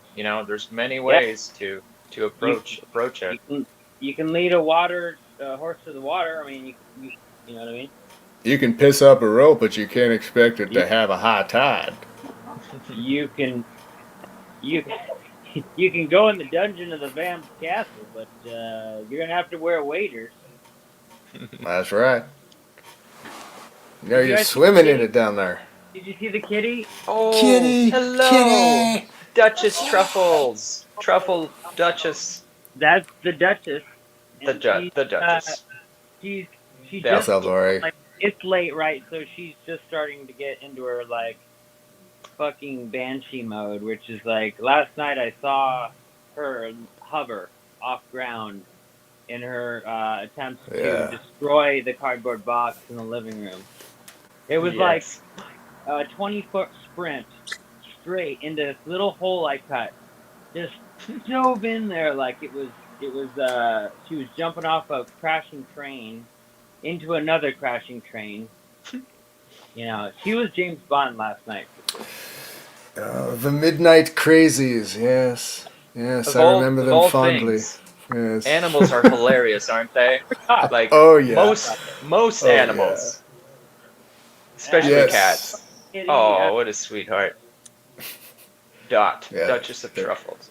She was pretty shy for Dot, a little little, Dot. and now she just like fucking runs around the house and gets into everything. Like this is only day 4 or 5 or whatever, She's so probably mapping she's out the perimeter. comfortable, I guess. Oh yeah. You know You how get cats have love and food and catnip. So catnip? one required, but You got her started on that shit early. You're gonna stunt Pretty her early, huh? growth. yeah, Usually, kittens don't respond to catnip. At least from what I've seen. Like cats right. that are like Hmm. 1 year or a little bit older, they have maybe they have more receptors, or the receptors develop later on. But it might not be true for every cat. I I can see feel that like there's a special maybe gland they have. too. That's very interesting to look into. Yeah, She let's has figure the out. one toy with catnip in it that we Uh huh. got from the lady who gave we got it from, and then that's the one I've noticed out of like the 8 toys she has. She plays with that one by herself independently, and my shoelace. Those are the two fucking things that really Oh, get her going. Eugene, didn't you have? Do you have a cat? yes, he does. Oh yeah, the monkey. Yes, I do. Let me He's see a the. sassy black cat. I was gonna say, just you guys have read about the cat dander and all that with the babies and stuff. So just I had 2 cats with newborns, but just I don't know. Be careful. Um, obviously, keep your house clean. You know all that fun stuff. Oh yes. Wait, what's Yes, going on? It's toxoplasmosis you're talking Oh, about. cat or what? okay. Yeah, the Mhm. claws carry like bacteria and stuff like that. Yeah. Yes. Help Heard me of out, it. Nick. You know all the science stuff. Yes, toxoplasmosis is a serious consideration. Uh, you Oh, don't want there's to you don't want to Monkey. mess with it. Yeah. Hi, Monkey. Yeah, so she probably shouldn't be Oh, going out. He's a go getter. Like that's management material right there. Yeah. Like Oh, she is or she. management material. Monkey. I think that's a great name for a cat, honestly. Monkey. It's Yeah. Yes. So I'm just gonna She's fire a this. fucking puma, man. She climbs pretty good then. Yeah. I bet she was Yeah, a look at killer those when she eyes. was outside. Is that like Eugene, your black cat? She's a big cat. She's like 15, 18 pounds. Yeah. Whoa. Is she like pure black or like? She's pure black. Yeah. She has a little bit of white, under the neck. Ah. Yeah. She's got a star, Yeah, right? she was. So does the cat that we adopted. Same thing. Just completely black, but a little bit of like a white on the chest. You know how horses, was it Mustangs? They have that kind of a thing on their Yeah. A on their blaze. head. Yes. But back to Yes. back to catnip and how it works and how it gets cats high. I've always wanted to know a little bit more about that. You know, when I got Right? Echo his catnip joints, he loved them. He would he would partake daily and just like chomp on them and then hold them in his mouth like a joint. I have photos and videos of it. So cats and catnip. Let's figure this out. I am Is going it to share my screen. And I Yeah. think Please, and I want it better be a PowerPoint or Deep dive. over. Catnip. Here we go, gentlemen. Buckle up. Whoa, the chemical behind. Oh, this is a PowerPoint. Look at you go. I got Am I- you, dog. The chemistry of catnip. Here we go. Neptylacetone. Okay. Okay. The feline response. Yes, this is what we know. The compound neptylacetone, one of the volatile compounds given off by catnip, enters the nasal tissue. Yes. Yeah. After entering the nasal tissue, it binds to protein receptors, stimulating neurons, which then signal to the brain. So they're basically doing, they're doing whippets off this shit. Okay. So Oh. it's nitrate. The brain signals the amygdala, right? So that's responsible for emotional responses in the hypothalamus behavior. So they're getting, it's probably like cannabis, right? So they feel, Similar. it seems like that's what it is. That's seen in response to cat pheromones, right? But it also, they think it's like another cat, like they're smoking a delicious cat. Really? So they think, or it's like a cat scented aromatherapy candle that smells like the most attractive cat you can imagine to a cat. Okay, so Whoa. essentially, it's like a biological sort of synthetic alternative to not when you when you smell other people's pheromones, like is it like that? Is it like pheromones sort of? Because it goes through the nose and stimulates. 6 to 8 weeks. Is that when cats Are are able to unaffected, respond? yeah. Yeah, that's what it says. So You see that, maybe Matt? 6 to 8 weeks. She's 15 weeks. Oh, okay. There you go. So yeah, There she you can go. she can Right do on. the nip. All right. Little dot. yeah, she was pretty strung out when we got her. So That was compoundchem.com.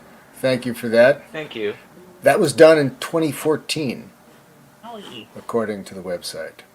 So Not bad. It's Not bad. actually- Cats have a capacity to map out their environment in a way that they know where to run, exactly where to run if there are Yeah. predators. Like it's really impressive. It's amazing. And the older they get, the more they expand their territory, and especially outdoor cats to a degree where they have like a perimeter that they monitor, on a daily basis or however frequently.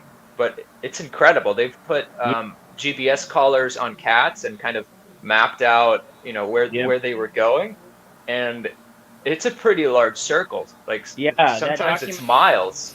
where they did that to a cat who worked at a winery, and they like tracked its path. Basically, the female did this freaking identical path like every night and killed Yep. mice in these specific spots. Yeah. Around the barrels and the casks, the big casks, and like in the warehouse, and like she would cover like it was an insane amount of miles like a night, Hmm. and just every like the line was like she would deviate sometimes, probably like chasing something, but like her main path and direction was pretty much the same. It was pretty interesting to note. Yeah, I think I saw that documentary too. They have Yeah. like a perimeter And then, that. yeah, another guy who was like a male who was more like he was like the bar patron guy. He went into the place where people taste the wine. He just like went up on the bar and like would like mingle with people. It's a whiskey distillery, not a winery. A whiskey? Was it whiskey? Okay, I thought it was a I winery. had whiskey names. Yeah. So that's kind of cool.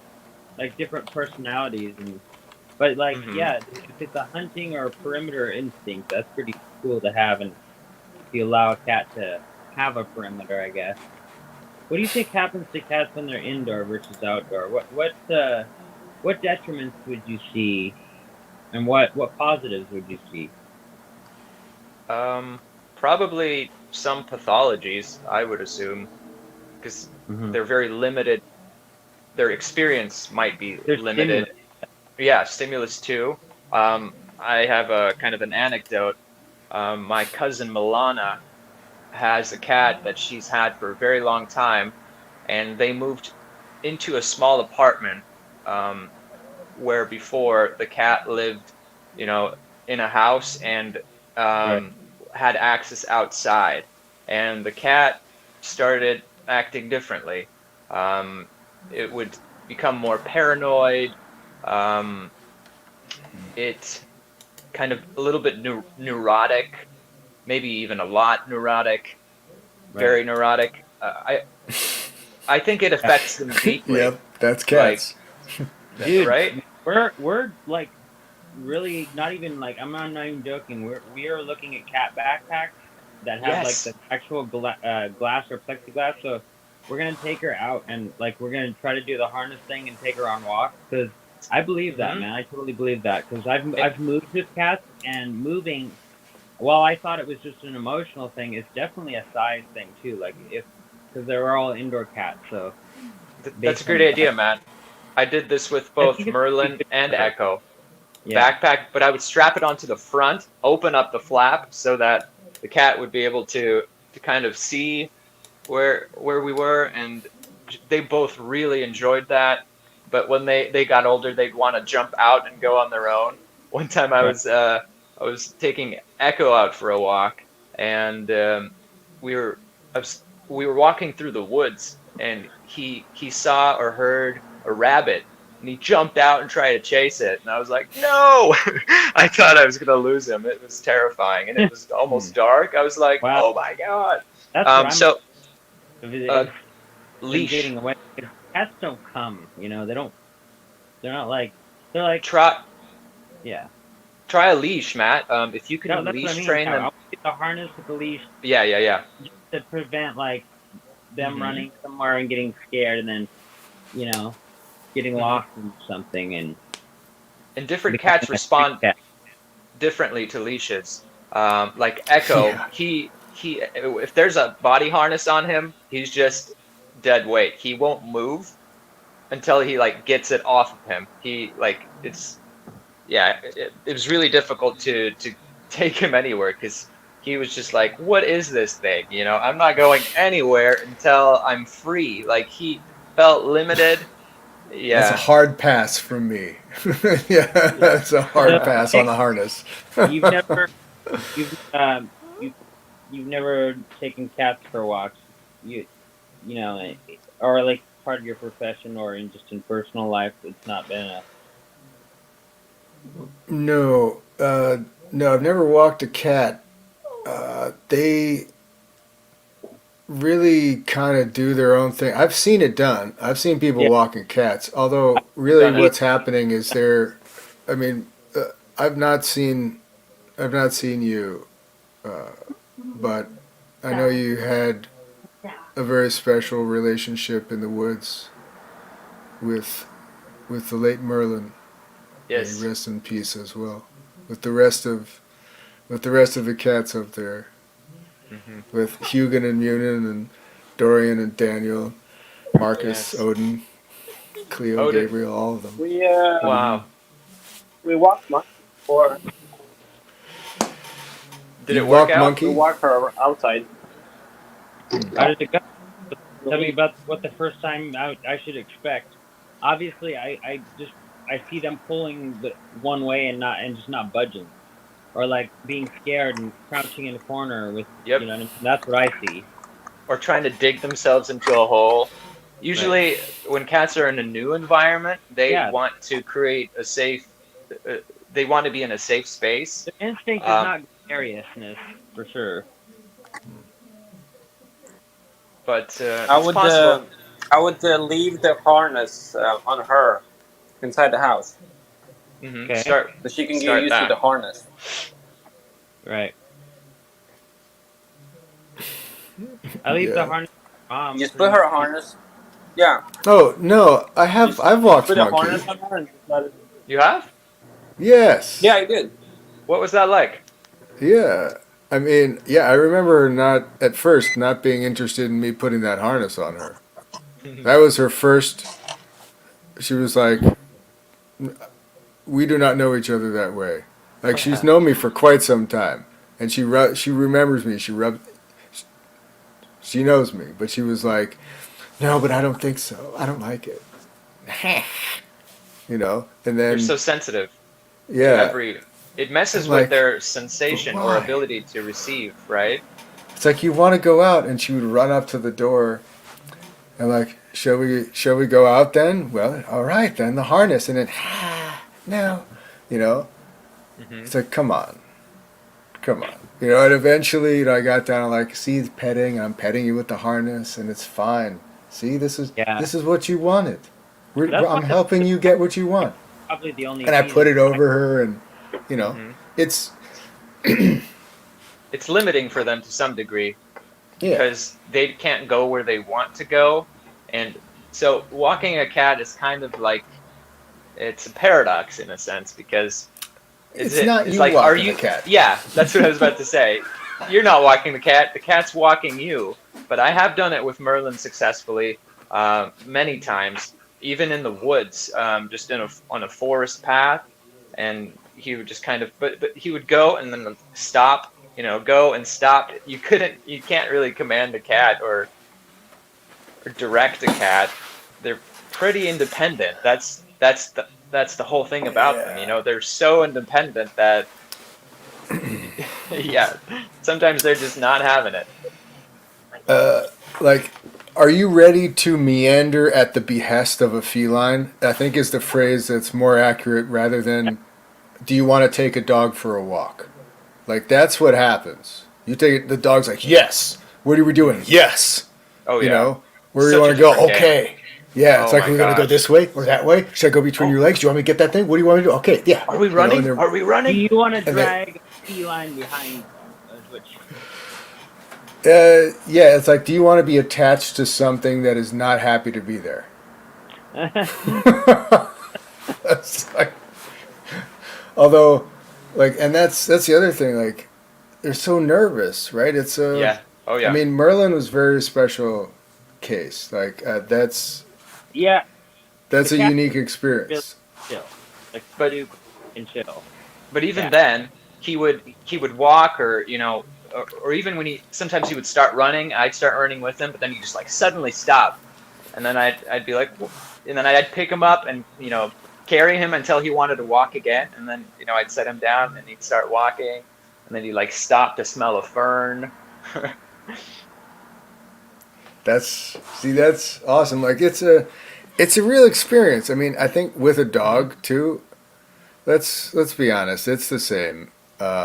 It's just usually they acquiesce to your insistence, but cats don't. Like you have to pick them up. Like the only reason why you were able to continue with the walk was you you picked him up. He said like, no, I'm good here for a while, and you're like, no, you come with me. I mean, uh, you remember Gretel doing that? Gretel, the dachshund, the brown dachshund. She'll plant herself, and it's like, here's where I stop walking. Y'all can continue your walk, but this is where I'm gonna be. I'm here now. And they're like, no. And then you go to pick her up, and she rolls over on her back. It's like, you'll have to drag me. You'll have to Dead drag weight. me. Yeah. That's Echo. That is Echo. He's like dead weight, dead weight. But contrast Yes. that to walking a dog. I haven't walked too many dogs in my life, but my family had we were just keepers of a husky for about 2 weeks, and I was responsible for walking him. It was a dog named Rugi. It was a husky. One of its eyes was blue and the other was brown. I think it was maybe 1 or 2 years old, and that was amazing. Honestly, I go for runs at the park with this dog, and it's such an amazing feeling to run alongside such a noble and powerful and beautiful animal. Like in those 2 weeks, I really bonded with that dog. We kept him in the garage sometimes, and he would howl. He would howl, and I would come in and like, hey buddy, what's up? And that I brought in a guitar once when he was howling, and he just like wouldn't stop, and he howled along to the music. I think I was playing Sparks by Coldplay. I think I have it recorded somewhere. What an amazing experience. That dog, Wow. later we shipped that dog to my father's friend in Alaska, in Fairbanks, Alaska, and where he was able to, experience the elements and Alaska. And you know what I heard? Um, the last thing I heard about this dog is that he killed a neighbor's goat. Born to be wild. So Yep. What an huskies are animal. really, really good singers. Like common that they get into that or have that capacity, and it's really cool, man. Like I've Yeah. wanted just for that reason, but like not for any other specific reasons. Like That's other than their awesome. really piercing blue eyes, like beautiful dog. Let's think about the value or evolutionary potential of that. Dogs are social animals, and they come from wolves. Is that something like that? Or Yes. That's and they have a hierarchy in which they have almost like a roll call, right? Where the alpha, I'm not quite sure how it works, but they respond to each other, right. and that gives them an indication where the others are, or maybe if sending signals Well, longer distances. I always wonder about that first meeting, right? What happened? And I feel like there was men that were hungry or had food, had scraps. There was a wolf that got separated from pack or became a lone wolf.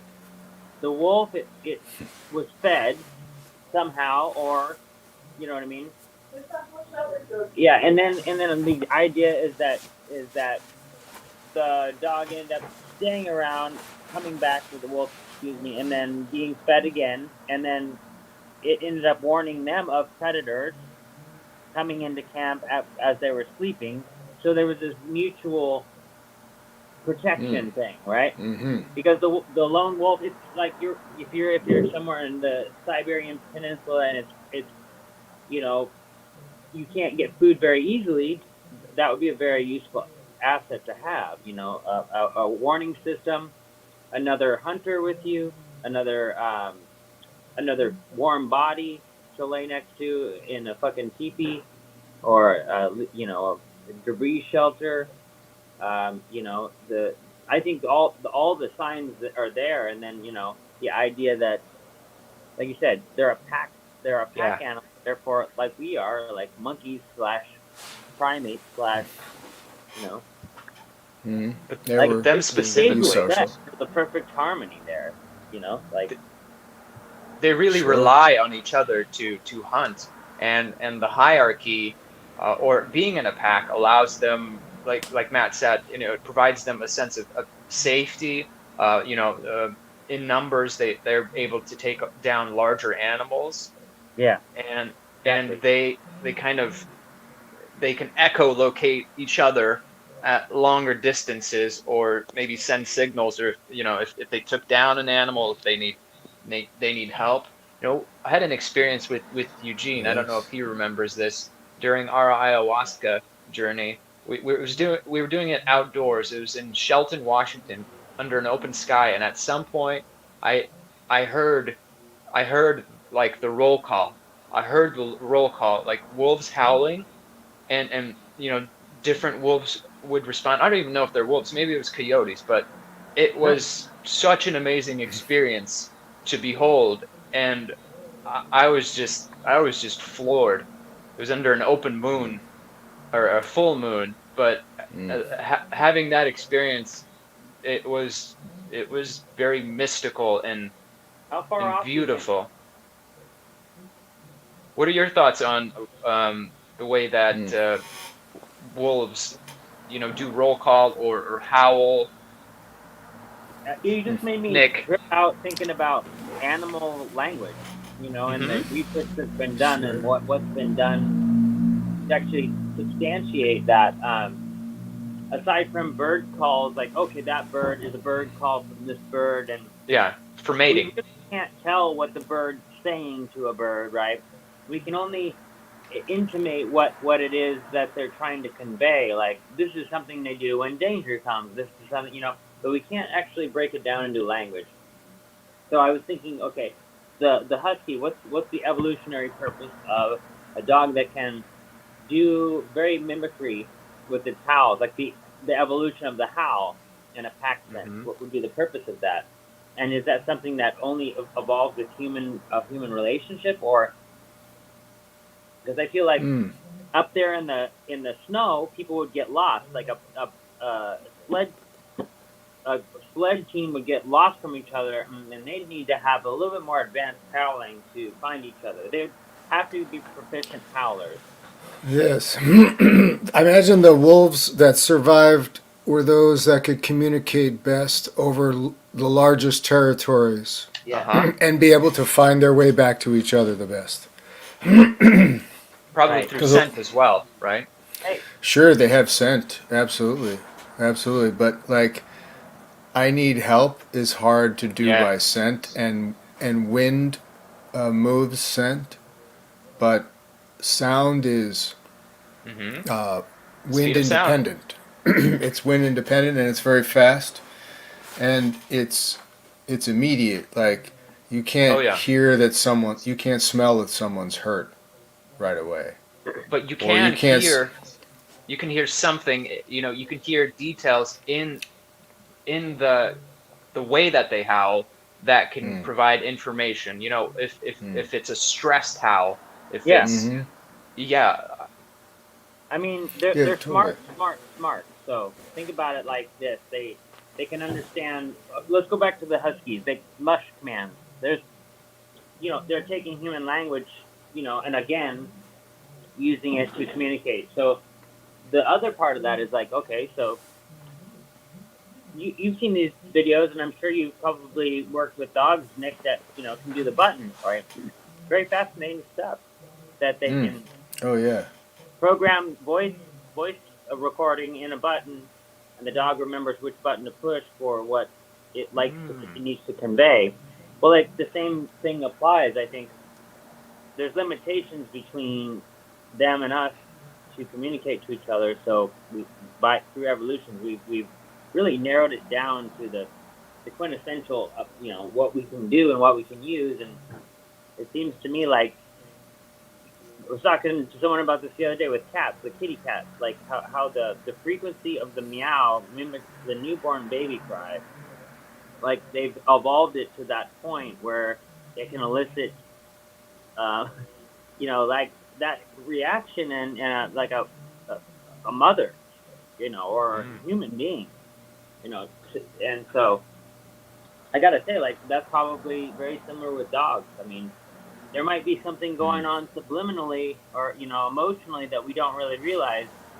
I know that their eyes, the way that they move their eye gestures, they've copied babies to get our attention, because the way that they cock their head and they copy babies so that we respond quicker.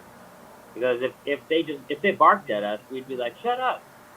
But if they do something cute and noticeable and like emote and get us to like react in an emotional way, then they can get whatever they want out of us, Oh, sure. Yeah, they know how to play humans. That's for sure. I remember reading this article about dogs in Moscow that would take the train in from the outer boroughs to like a more industrial area, and while people were getting their breakfast at the vendors, right? at the what? At the fair? No, like help them transfer and get fare and stuff, or no, they just walk on. It's a dog, man. You can't charge a dog money. It's a motherfucking dog. What do they know about money? Like, they don't have change. Where are they going to hold on to their card? No, but no, they just get on. They take the train. They go to the city center, and when people are getting their food,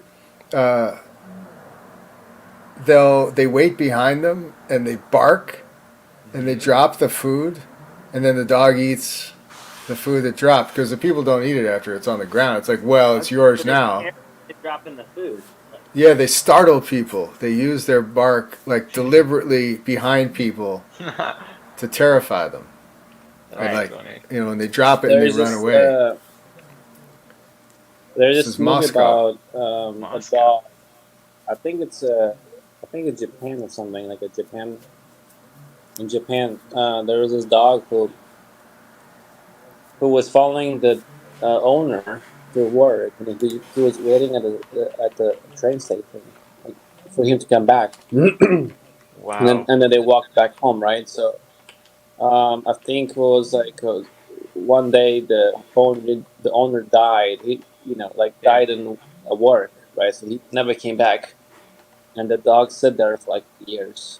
Oh my gosh, that's so heartbreaking. I've heard of those similar stories, and that's like one of the things that like hits me so deeply, because it's the loyalty of these animals. It's so pure.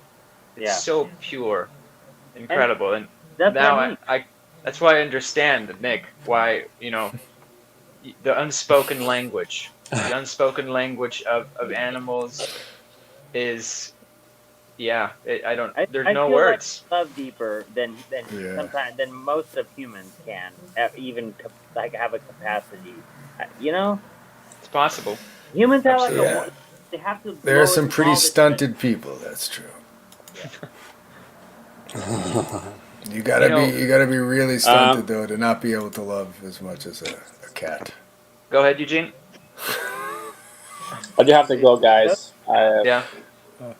Thanks for making time, man. Yes. I had a great time at the cabin. Seeing all of you. Yes. Oh yeah, it was likewise. Definitely memorable. One to remember for sure. Yeah. Your mom. Don't worry. Unity Cabin. I dropped a link in the Bonsai chat for the Dropbox folder. Yeah. Yes. Perfect. Okay. Yeah, I'm gonna get time to check them out. Yes. Yeah, they're pretty awesome. Let's keep in mind. Yeah, let's keep in mind our next, drum circle. And work then on our wish minute. you all Merry Christmas. Sure. Eugene, I'll Right. show you And we're gonna be Likewise. the box. Do you see the box? What's that? Oh, it's the box for the cat. Cat box. She like charges at it from like 30 feet away down the hallway. She's practicing running away and hiding. That's funny. Yeah. Yeah. That's funny. All right. All right, guys. Good night. Have a good night, man. We're gonna see Eugene become a papa soon, guys. I can feel So it. close. So close. We're Yeah. almost there. I think in about 8 days. That's when his child is due. And Should we try to guess the gender? Let's try to feel out intuitively what the The gender girl. might be. That's what I'm feeling too. the girl. But yeah, that was my first kind of initial feeling about it. Yeah. You're gonna be a contrarian? Come on, Nick. Let's hear boy. Well, I can't lie. The first thought that came to my head was boy, and then I thought, well, that can't be right. Why is that? Why? Why can't it Well, be right? so Logic will be killing your intuition. yeah, that's why I think I can't second guess. That was my first thought. Who knows if it's right or not? I mean, it's not a math test in 3rd grade. It's nothing I can just guess at. Dude, but this cat just climbed all the way up my stool, all the way up onto my back to get my attention. So sweet. She got a piece of That's it. a cat. She's on you. That's a cat. Have you heard of the Kiffness? Do you know who I'm talking about? I have not. The Kiffness. Kismet or Kismet? Haku, sing.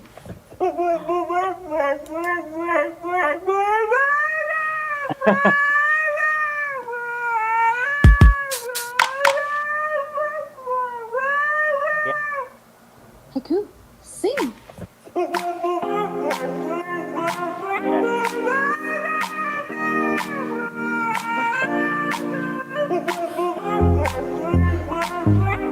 Brilliant.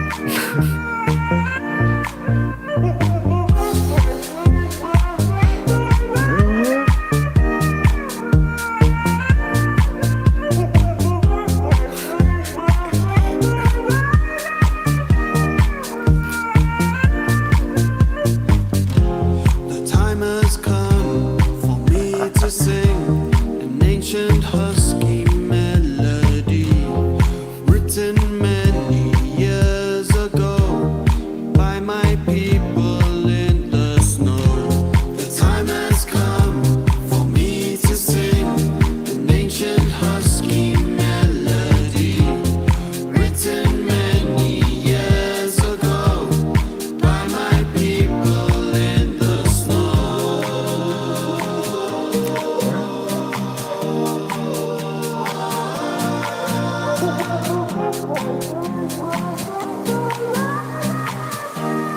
It's amazing. You feel it, right? Like you feel his husky soul. It's there. Woo, woo, woo. You know, that's Is that amazing? hot stuff. That's incredible, man. What a banger. Yes. That's awesome. He's just looping it, right? Yes. Yes. He's That's so good. he's got so many great songs. This guy, like Love it. like tons So he of it. samples the husky and uses it in his music. Yes, in a lot of things. Let me look at Wow. playlists, right? That is incredible, man. Dog jams, cat jams, internet collabs. Please put it in the chat. Yeah, All right. that's so cool. What a brilliant idea. Yes. And you guys know Yeah. how Oh, but huskies that's what I mean. res- Why? Huskies why the respond. husky? because they do that roll call. They actively howl. You know how they respond to sirens? That's pretty common for dogs, right? I don't know if it's most dogs. What are your thoughts, Nate?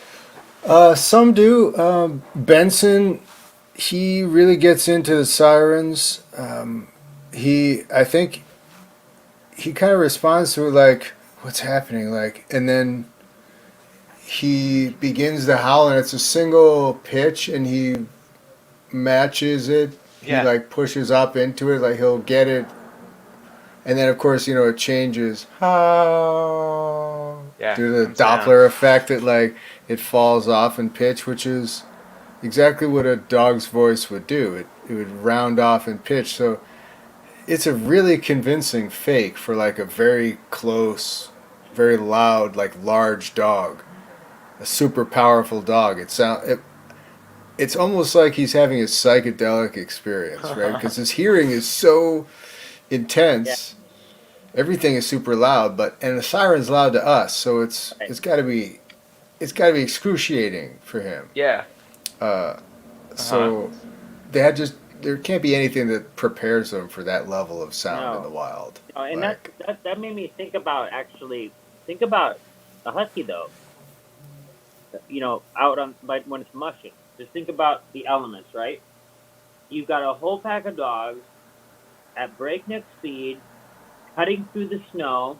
The wind is howling, and through the din of all that song, it's probably snowing. And you know how the snow deadens the sound of everything. Like they're like and the wind. that's like hear your the dude calling out commands on the fucking sleigh, Mm. sled, whatever, and you're like, you gotta have really good hearing. So maybe it's the evolved hearing. I mean, I wonder if huskies have a little bit better hearing than other dogs, but because their hearing Wolves. more attuned, they're when they're domesticated and they're not used to the purpose they've all pretty much been bred and evolved into. That's kind of what the other what is it, byproduct of that is. They don't have anything to do with you know what I mean? Like, so they howl and I don't know, Hmm. like a different like With Yeah. way with Yeah. Maybe. to curb with their wolves, sensitive it seems hearing. like it's a call and response. So the Yeah. piercing noise can be heard from, miles away potentially, depending on the environment, and that gives them a location or a rough location, and then the scent, picks it up from that point. That's my Yeah. guess. I've seen a Mm. kind of a sound wave or recorded of a husky, or not a husky, it was a wolf howl, and it has a very specific kind of frequency and tone. Like there's a shape to it, Mm. and there's a pattern for I don't know if it's most wolves, but a lot of wolves have a very similar pattern. But think about it. Think about whales, right? They do something similar in the water to either communicate or to note their location to other whales, um, because was it orcas that work in packs, pods, excuse me. Mm-hmm. They're they're like sea wolves. Dolphins Yes. too, right? Yes. Dolphins squeak. They do the squeaking, but they're more vocal. They seem more expressive than whales. Whales are like, ooh. I'm sure you've heard whale sounds in like music or like recordings of whale sounds. I love It's whales. Oh beautiful. yeah. It's so calming. I remember Joseph was really into whales. Whenever he was like depressed or anxious, he would turn on a video of like whales swimming in the water, and you just sit there and watch them. He would tell me that it was calming to him. Mm. Yeah, it is. Animals are Yeah. amazing beyond our capacity to understand. Truly. Isn't it true the whale call, like, it's like a lower, it's like the waves are so slow but apart, they're really far apart. Like, is that true? Like, the frequencies are going really The lower the frequency, the farther apart, the the more waves. distance Yeah. between Mhm. each cycle. The trough, yeah. Yes. but like it was one or the other. I can't remember it, but like the the whale sound. Like I feel like they can go pretty low frequency. They can get down pretty low too. Like if you were up close to a whale underwater, it would probably be fairly loud, right? Probably.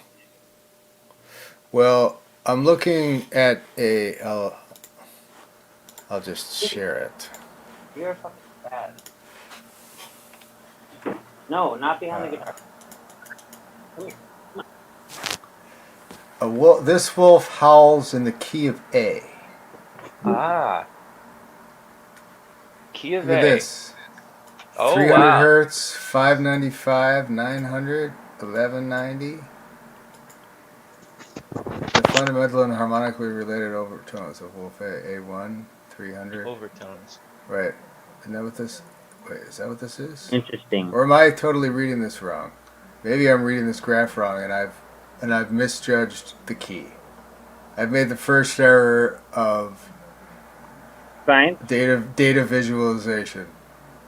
not looking at what the keys represent. Hertz and decibels. Okay, so All right. decibels is like the volume. This is the volume, right? Is up and down, and the frequency is left to right. Deeper, lower pitches on the left, higher pitches on the right. But only up to 1,000, like 0 hertz.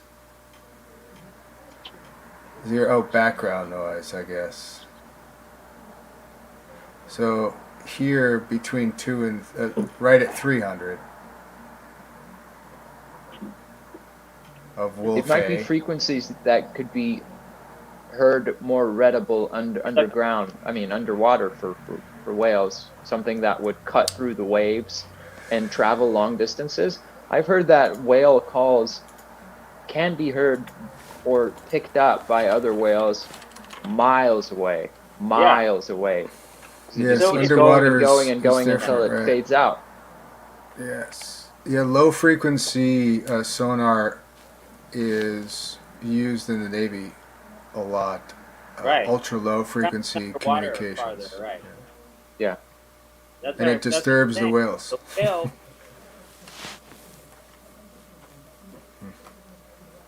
Huh. Vibration. It always comes back to that, doesn't it? Well, it's also really huge. So Yeah. the scale of things is kind of like the bigger they are, the lower the pitch, right? Because the slower The it bigger the vibrates. instrument, right? The bigger Right. the vocal Exactly. cords. For the diaphragm, Right, the thicker the vocal Wow. cords. it's between 80 and 4,000 hertz. So we can get down to like You see 80, the journeynorth.org says 30 to about 8,000. it says So that's the low 8,000. hearing is 20. Hey, Mhm. this is what I'm talking about, man. Fucking bad attack. We hear low frequency sound starting at about 100 hertz. No. We hear down to 60. No. It says here. This low fucking site is full of shit. No, I'm sorry. I'm not sharing my screen, but Oh, I was reading some bullshit on the internet. Not everything you see on the internet is true, by the way. so they say that the humpback whales start at 80 hertz up to 4,000, Oh, humpbacks. Oh, wow. and then blue whales are between 10 and 40. So yes, some whales are extremely low, like below human hearing. And they're the biggest. Blue whales are the biggest of the bunch. So Wow. the bigger, the lower the range, the lower the start of the range, rather, and the lower the peak. So balines are 20 to 200, so another low. So it seems like the humpback can go pretty high. Maybe it's just the humpback that does that the really high up one. Maybe other whales are just like, the low frequency. That was a really. I think every one of them has their own signature sound, Right. signature. And the smaller the animal, the higher pitched. Whoa! the whale. This says the ocean is noisy. So Oh yeah. check this out. You guys are ever There's interested in long-term- going on a whale watching thing? Let's do it. There is a 0.32 or 0.35 hertz a year decline, about 0.11 hertz a year of fundamental frequency over a long-term change of a whale as it gets older. So there's a decrease. So they exhale slower, I guess. Yeah. Yeah, whale watching would be cool. Isn't it? It's being out on a boat is most of what it is, right? And then every once in a while, if you're lucky, there's a whale that you see. I think watching may be overselling the whale part of it. I think it's standing on a boat. That's the thing, though. It's more complex than you'd think, you know. So it's a 4-hour experience from at least the one that I have. You get on a boat. It's 4 hours, and they take you out, you know, on the ocean or on the Sound, and they have other whale watching boats that they're communicating with, and they have a radar system to know where they are. So you're almost guaranteed to see whales. I think when in that 4-hour span, we saw a pod of orcas. We saw below whales, not sperm whales, like breach. Probably about maybe a dozen whales, if not more, like that we were physically able to see. Wow. The whale watching industry they communicate with one another. Yeah, they have radar. I remember I was in Anacortes once, and I was standing on a cliff, and I saw a whale in the water, or like a couple whales in the water, and then out of the blue, I saw boats approaching that spot, and it just blew my mind. I was like, "What is going on? Are they hunting them?" But then I realized they were whale watching boats. Right, it's a cool so experience. You randomly spotted them, and they were following them. That's interesting that you arrived, you beat them to the whale watching. I was on shore on a hill, and I was like, "Hey, look, a whale!" Right? When the no boats are like out trying to find them, and then they're like, "Should we give them the full-on like cabaret show, or should we do like the elusive one spotlight, you know, hooker on the corner gig, or should we do like the the one at a time, single file? You know what I mean? I think they're just feeding, and humans are just annoying. Don't take and they're like, "All right, I guess we're going under now," you know, because the sound of boats must be pretty tough on them. Motors in the water. I always like to picture animals fucking with humans, just because we like to think that we've got them figured out, but they are pretty much, it's the opposite, man. As far as I'm concerned. There's a depth. Mm-hmm. Yeah, I think we don't understand them. Nobody claims to understand them. We can try to put it into human terms to simplify, so we can understand, you know, a concept maybe, but there's no way, you know, we're able to understand the depth of you know, animal communication, or even discern what they're saying. But hey, there was an instance. Yeah. There's an instance in history where the government had an operation. I think this was. Okay, who was it? Was it Patrick Flanagan? No, it was the gentleman that invented the isolation tank. Forgot his name, but he was a scientist, and he was working on a project for the government to map out. John C. Lilly, that's correct. Thanks for finding that. He was working on a project where they were teaching dolphins commands. It was commands and like words, and they were able to teach dolphins, I think, up to like 30 or 40 different commands based on they would record dolphin sounds, and then they would kind of sample them depending on which one, what effect or what command or what action they wanted them to do. Of course, I think these dolphins were in captivity, so they weren't having it, and that project did not go further. But John C. Lilly was a huge part of that. Did he put I found that LSD story in the really tanks fascinating. with them? He might have. He really might have. There was a lot of yeah. There's a lot of LSD involved in his projects. I think he used that in combination with the float tank too. I think he was trying to create an environment where it was sensory deprivation, and that's how the sensory deprivation tank came about. John C. Lilly.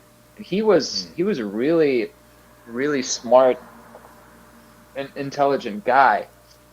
At some point, I mean, and he did a lot of projects for the government, and at some point he was working on a waveform that would be, get this, he was working on a waveform that could be transmitted through any kind of any piece of like electrical wires or anything that, how do I put this?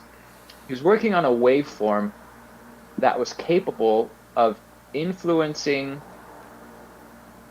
a person, and it was basically, it could be sent into a home or into a house from the electrical system itself, like from going outside and in, and anything would transmit that, like a light bulb, anything electric would be able to, that it would be able to project that waveform, but it was inaudible. So it's possible that there could be waveforms coming into electricity yeah. can carry a waveform. Electricity comes at waves, so it could be a voltage carrier wave. Right. Yeah, it's essentially a carrier wave.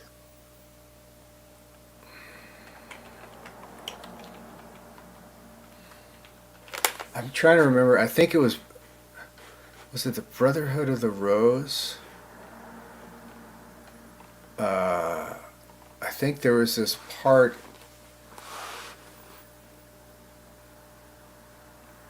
Yes. Brotherhood of the Rose. I think not the Rosicrucians, is it? No. Unfortunately not. But it was. I think it was a David Morrell book, where they sent. He was in the CIA. He was getting out of it. He was a monk, and he lived with a rat in his monastery, and he took the rat with him because he became friends with the rat, and he was like totally peaceful. And then he had like the CIA. They were calling him, and he knew that they had this tone that could be sent through the phone while he was on the call, and that's why they wanted him to be on the call, so that they could do this kill tone that just like. The way he explained it in the book didn't make a lot of sense, but I think that's the soft science part of the techno thriller, right? It's like popular science. Is that a fictional book, or is it like a thriller? It's a fictional book. Yes. But it's probably based on something true, right? Because most, like, you know how we were talking about how Peterson was using fiction to illustrate the qualities of God, because that was, possibly the only way to approach it or to communicate that. Yeah. Yeah. He said something. It makes sense that you need, in a way, to lie, to tell the truth, the whole truth, right? Because the words are the map and you can't have a map that's the exact same size as the territory, right? So Right. you're It has to losing be something, so condensed. right? So how do you do it? Is like by making it so different that it in some way says the unsayable, or leads you to think the unsayable, or somehow. Hmm. Yeah, Yeah, the he said something unspeakable, also the about the unknowable. Holocaust. Yes, the unspeakable. That's what it was. That's why he said, like, you can't really do a serious movie about the Holocaust because it's not enough, right? Or it seems in some way it's like It you can't. How do you undermines the depict? actual experience. Yeah, like how do you Yeah. in any way depict it that is not a cheap version, right? Or like, how do you encapsulate what it really Yeah. was? Uh, for however many people it happened to, like, you can't ever show the weight of it unless you, like, you could do it very quickly, Hmm. or you could use some sort of fiction to encapsulate the feeling of it. But even then, right? Yeah. It doesn't do it Or at justice, least right? the Nothing is sense. the thing. Nope. No. The word is It's not the just thing. metaphors and symbols. That I feel like humans and symbols, humans, symbols for humans are a really important development because that allows for conceptualization of things that, like you said, are unknowable, but we can point to them, be like, this represents this. Yeah, yeah, Same like thing with the religion, it's symbols and sure. rituals that point to something greater, something that's maybe ungraspable, and that's perhaps why Jesus spoke in parables. Yes, I mean, some people criticize the parables, but I believe what the reason is so that everyone could understand them because they're visuals, right? They're in some way a play. They're a narrative, right? And your mind can fix to a narrative. Even somebody like me, whose mind can fix to a narrative, right? Like, uh, I can't memorize shit, It's but the carrier wave. It's yeah, it's the you carrier remember wave, like the perhaps. story. It makes sense. I mean, to tell. There's also. I was just thinking of Shakespeare. The instruments of darkness tell us truths, win us with honest trifles, to betray us in deepest consequence. And I know I just said I can't memorize anything, Shakespeare was but a genius. yeah, certain things like that stick in your head. But you just Yes, it's like uh-huh. that's something you can't forget because of the what it tells you. It's like the lesson that has to give is so important. It could save your life. To like the deepest Yeah. consequence is at stake, and but it's related to something that's a trifle, an honest trifle. So it's like it is Honest also a trifle. value.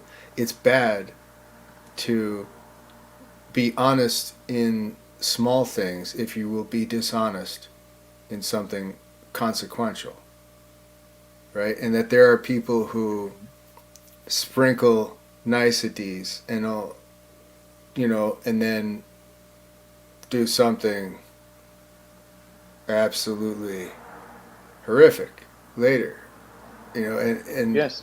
also It like seek to, like grooming in a way, in a sense.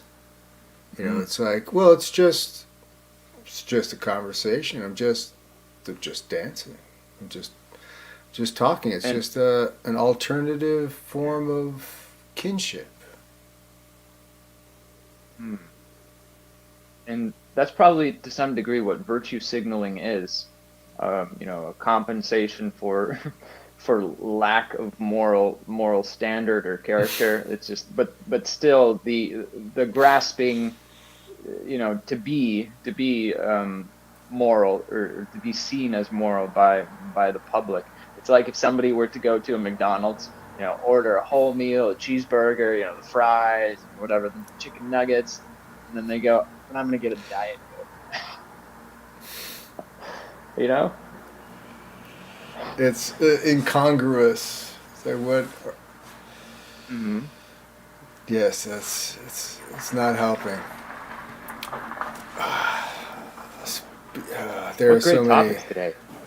so many, like, there are other things, but I feel we'll need to leave them for another time. But do you have a quote? I don't, but I mean, been, I actually have one prepared. Please. If Perfect. okay. There you go. So you don't. The Lord This is provides. the one time I have one prepared is the one time you don't. Yeah. This There is you another go. lesson I learned from playing euchre, which is a card game, kind of like with your partner, is it with tricks, successive tricks that you can always count on your partner for one. Count on your partner to win one trick, right? But there are 5. So when you think about it, it's like they'll handle 20. When you think all is, there's no way I've got this one. Be bold. Count on your partner, right? Yeah. So I was like, what a great lesson from cards, from fucking cards. It's amazing. Indeed. Or even poker, right? When you think the other person doesn't have an ace. Yes. Oh, you count on your opponent to have something. That's a great, the poker lesson. Yeah, pocket aces. Remember, human beings, this is Chekhov. This is from the Cherry Orchard. Cherry Orchard. Yeah, remember, human beings are constantly progressing, and their power keeps growing. Things that seem impossible to us nowadays, the day will come when they're not a problem at all. Only we have to work toward that day. We have to seek out the truth. We don't do that, Most of the people in this country aren't working toward anything. People I come in contact with at the university, for instance, they're supposed to be educated, but they're not interested in the truth. They're not interested in much of anything, actually. They certainly don't do much. They call themselves intellectuals and think that gives them the right to look down on the rest of the world. They never read anything worthwhile. They're completely ignorant where science is concerned. They talk about art and they don't even know what it is they're talking about. They take themselves so seriously. They're full of theories and ideas, but just go look at the cities they live in. Miles and miles of slums where people go hungry and where they live packed into unheated tenements full of cockroaches and garbage, and their lives are full of violence and immorality. So what are all the theories for? To keep the people like us from seeing all that. Where are the daycare centers they talk so much about in the literacy programs? It's all just talk. You go out to the parts of town where the poor people live, you can't find them. All you find is dirt and ignorance and crime. That's why I don't like all this talk, all these theories. Bothers me, makes me afraid. If that's all your talk is good for, we better just shut up. What a voice. What a strong voice. And what a quote. That's powerful, man. Thank you for sharing that. So you said that was from Cherry Tree? The Cherry Orchard of... the Cherry Orchard. Yes, By this is Anton Chekhov. Chekhov. Yes, that's... Is that translated, do you think? Was it originally... Oh, no, it's Russian. In, it's English Russian. Or another? I hear the there's a specific kind of voice that the Russian language has when it's translated into English, and there's a lot of like humor, irony, but it's straightforward in a sense. Yeah, the Russian language is very powerful and emotive and capable of like breaking down concepts into more manageable forms of understanding. I mean, when you think about not Tarkovsky, was it Crime and Punishment? Who wrote Crime and Punishment? Dostoevsky. Yes. Hmm. The Russian language is a very unique carrier wave for language, I personally believe, and experience myself. It's much different from Ukrainian, English, Spanish. It's unique. It's unique, and I'm glad it's out there. But Eugene, when I first met Eugene, I think he was hesitant to admit that he speaks Russian, even though his English was progressing. Oh, we should get him to speak Russian to us sometime and see how he responds. I remember he was he we watched a movie once in Russian. And it was among a group of friends, and he almost denied that he knew Russian, but he would laugh at the jokes and everything, right? It was interesting. He almost has like a resistance to admitting where he's from, perhaps, or adopting that identity because he's created a new identity for himself or projected. But yeah, I know he knows Russian very well. Interesting. And it's a fascinating case. Mm-hmm. Yes. Well, they say that every language you speak, if you speak it to a certain point, if you can express yourself and get around, then that's another personality. It's every language is another aspect of you because it has the language itself imprints, like what you said about Russian has a way. It's the language has a character of its own, and when you're doing it, it's like you're imitating the character of English. You're not, or imitating the character of Russian. And it's like your spin on, I'm doing this English thing now, I'm making English sounds, don't I sound English? That's why you can do accents, because it has a flavor, it has a way, and then not just that, but grammatically it has grammatical accents. Certain things come at certain times, and they lend themselves to word play, humor, and other things are very rhythmic. Yeah, all unique qualities. That's a good way of seeing it. The characters. Every language is a specific character. I got something I wanted to share, and I don't know if you've heard of Edgar Cayce, but he was known as the Sleeping Prophet. His background was that he was a photographer. He was a photographer, and he, at some point, realized that he was able to go into a trance, and when he would just lay down on the couch, go into a trance, and while he was in a trance, he was able to, people would ask him questions, and he was able to access answers that were legitimate about health, about science, about many things. There's a whole compendium, a library of his interactions with clients. Some all from all over the world. Sometimes they would just send him letters and ask for advice or ask him questions. And he had an assistant that worked with him. And when he would go into the trance, the assistant would read the questions. And all he needed was the person's name and where they were located, like their address or what part of the world. And he was able to access what some might call the Akashic records, or the subconscious library, call it what you will, but he was able to diagnose and provide meaningful and useful answers to these people. And it's pretty well documented. And looking back, it's been proven that I think over 85% of what the answers that he gave to clients were correct. They were legitimate, and he was able to access that somehow. So you said he was in the CIA.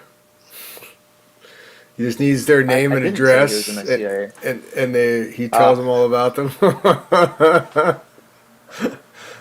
Well, No, he he was a Christian apparently. He yes. was but let me read a little bit about him in this Tell me. introduction to who is Edgar Casey. It depends on through whose eyes you look at him. A goodly number of his contemporaries knew the waking Edgar Casey as a gifted professional photographer. Another group, predominantly children, admired him as a warm and friendly Sunday school teacher. His own family knew him as a wonderful husband and father. The sleeping Edgar Casey was an entirely different figure, a psychic known to thousands of people in all walks of life who had cause to be grateful for his help. Indeed, many of them believed that he alone had either saved or changed their lives when all seemed lost. The sleeping Edgar Casey was a medical diagnostician, a prophet, and a devout proponent of Bible lore. Yeah, that's just a little snippet, but I've been interested in man, Edgar indeed. Casey for a while. He was a simple man. He was a simple man, but he had access to something that few people had access to. Yes, What and a he shared fascinating it. character and story. He shared it quite freely. He shared his gift. Yes, indeed. He wouldn't charge anybody for his readings, and there was well over 14,000 documented stenographic records of his telepathic clairvoyant statements he had given for more than 6,000 different people over a period of 43 years. These documents are referred to as the readings. The readings constitute one of the largest and most impressive records of psychic perception ever to emanate from a single individual. Together with their relevant records, correspondence, and reports, they have cross-indexed under thousands of subject headings placed at the disposal of psychologists, students, writers, and investigators who still come in increasing numbers to examine them. I think he even created a foundation, or somebody did, Association for Research and Enlightenment. It was founded in 1932 to preserve his readings, and it was an open member research society, and it continues to index and catalog the information that he shared, and it's published. I think it. What a fascinating character! But yes, the fact that people like that exist it just tells you that there's so much more to people and their capacities, and then to think that it's interesting. He when he woke up from the trance, he didn't know how it went. He didn't know what he said or who he spoke to, right? But in the trance, he was able to hone in and do this. Imagine this in the early 1900s. What a fascinating case. Yeah, extrasensory perception, ESP. Yes. What a great set of topics today. I really enjoyed this one. Amazing. Thank you for accommodating and making time and yes, thank you. Doing everything that you do. And that your stand up, dude, that was such a highlight, man. Thank you for sharing that, Yeah. that really brought a lot of joy to me. And oh good. What I realized and what I noticed is that the way that you speak, is exactly the same. Right? You weren't playing a character. You were just you. Yeah. That was you on stage. Yeah, what is that? What a joy. It's so strange. It's so strange to see yourself, but also to see people, to see you, me. You've seen me be in a lot of ways, and then this. It's kind of I don't know. I'm glad it's not ultra cringe. I'm glad it is at least it momentarily aged well. based. It really did, man. And Ralph Emerson writes that to be yourself in a world that's constantly trying to make you something else is a major accomplishment. So, well, thank you. It's an honor. Thank you for this gift. I am also honored. Thank you for all your gifts and that you're willing to share them. Like Edgar Casey. And you have so many. I'm very grateful for you, brother. I'm grateful for you too, Alex. Thank you. I hope you have Thank you, man. Hope you have a wonderful evening. Let's pick this up again sometime. All right. Yes, I insist. You can't get away that easy. Yeah, and hey, I don't know what you're doing on New Year's, and neither do I. But if you want to hang out on New Year's, I'm down, man. All right. No, that sounds Even if it's just the two of us. I'm completely serious. All right. I'll leave that offer on the table. I'm not sure if if I'm not dog sitting, you know where I'll be. All right. Thanks, man. Right now, and Paul says hello. Paul, my cousin. Okay. Oh, your cousin Paul. All right. Well, all right, man. we'll have to talk with Paul. All right. I'll see you. Yes, he had an experience recently that he kind of wants to tell us about. But that's 3 hours, man. Thank you so much. Thank you. All right. I'll see you, dude. Bye.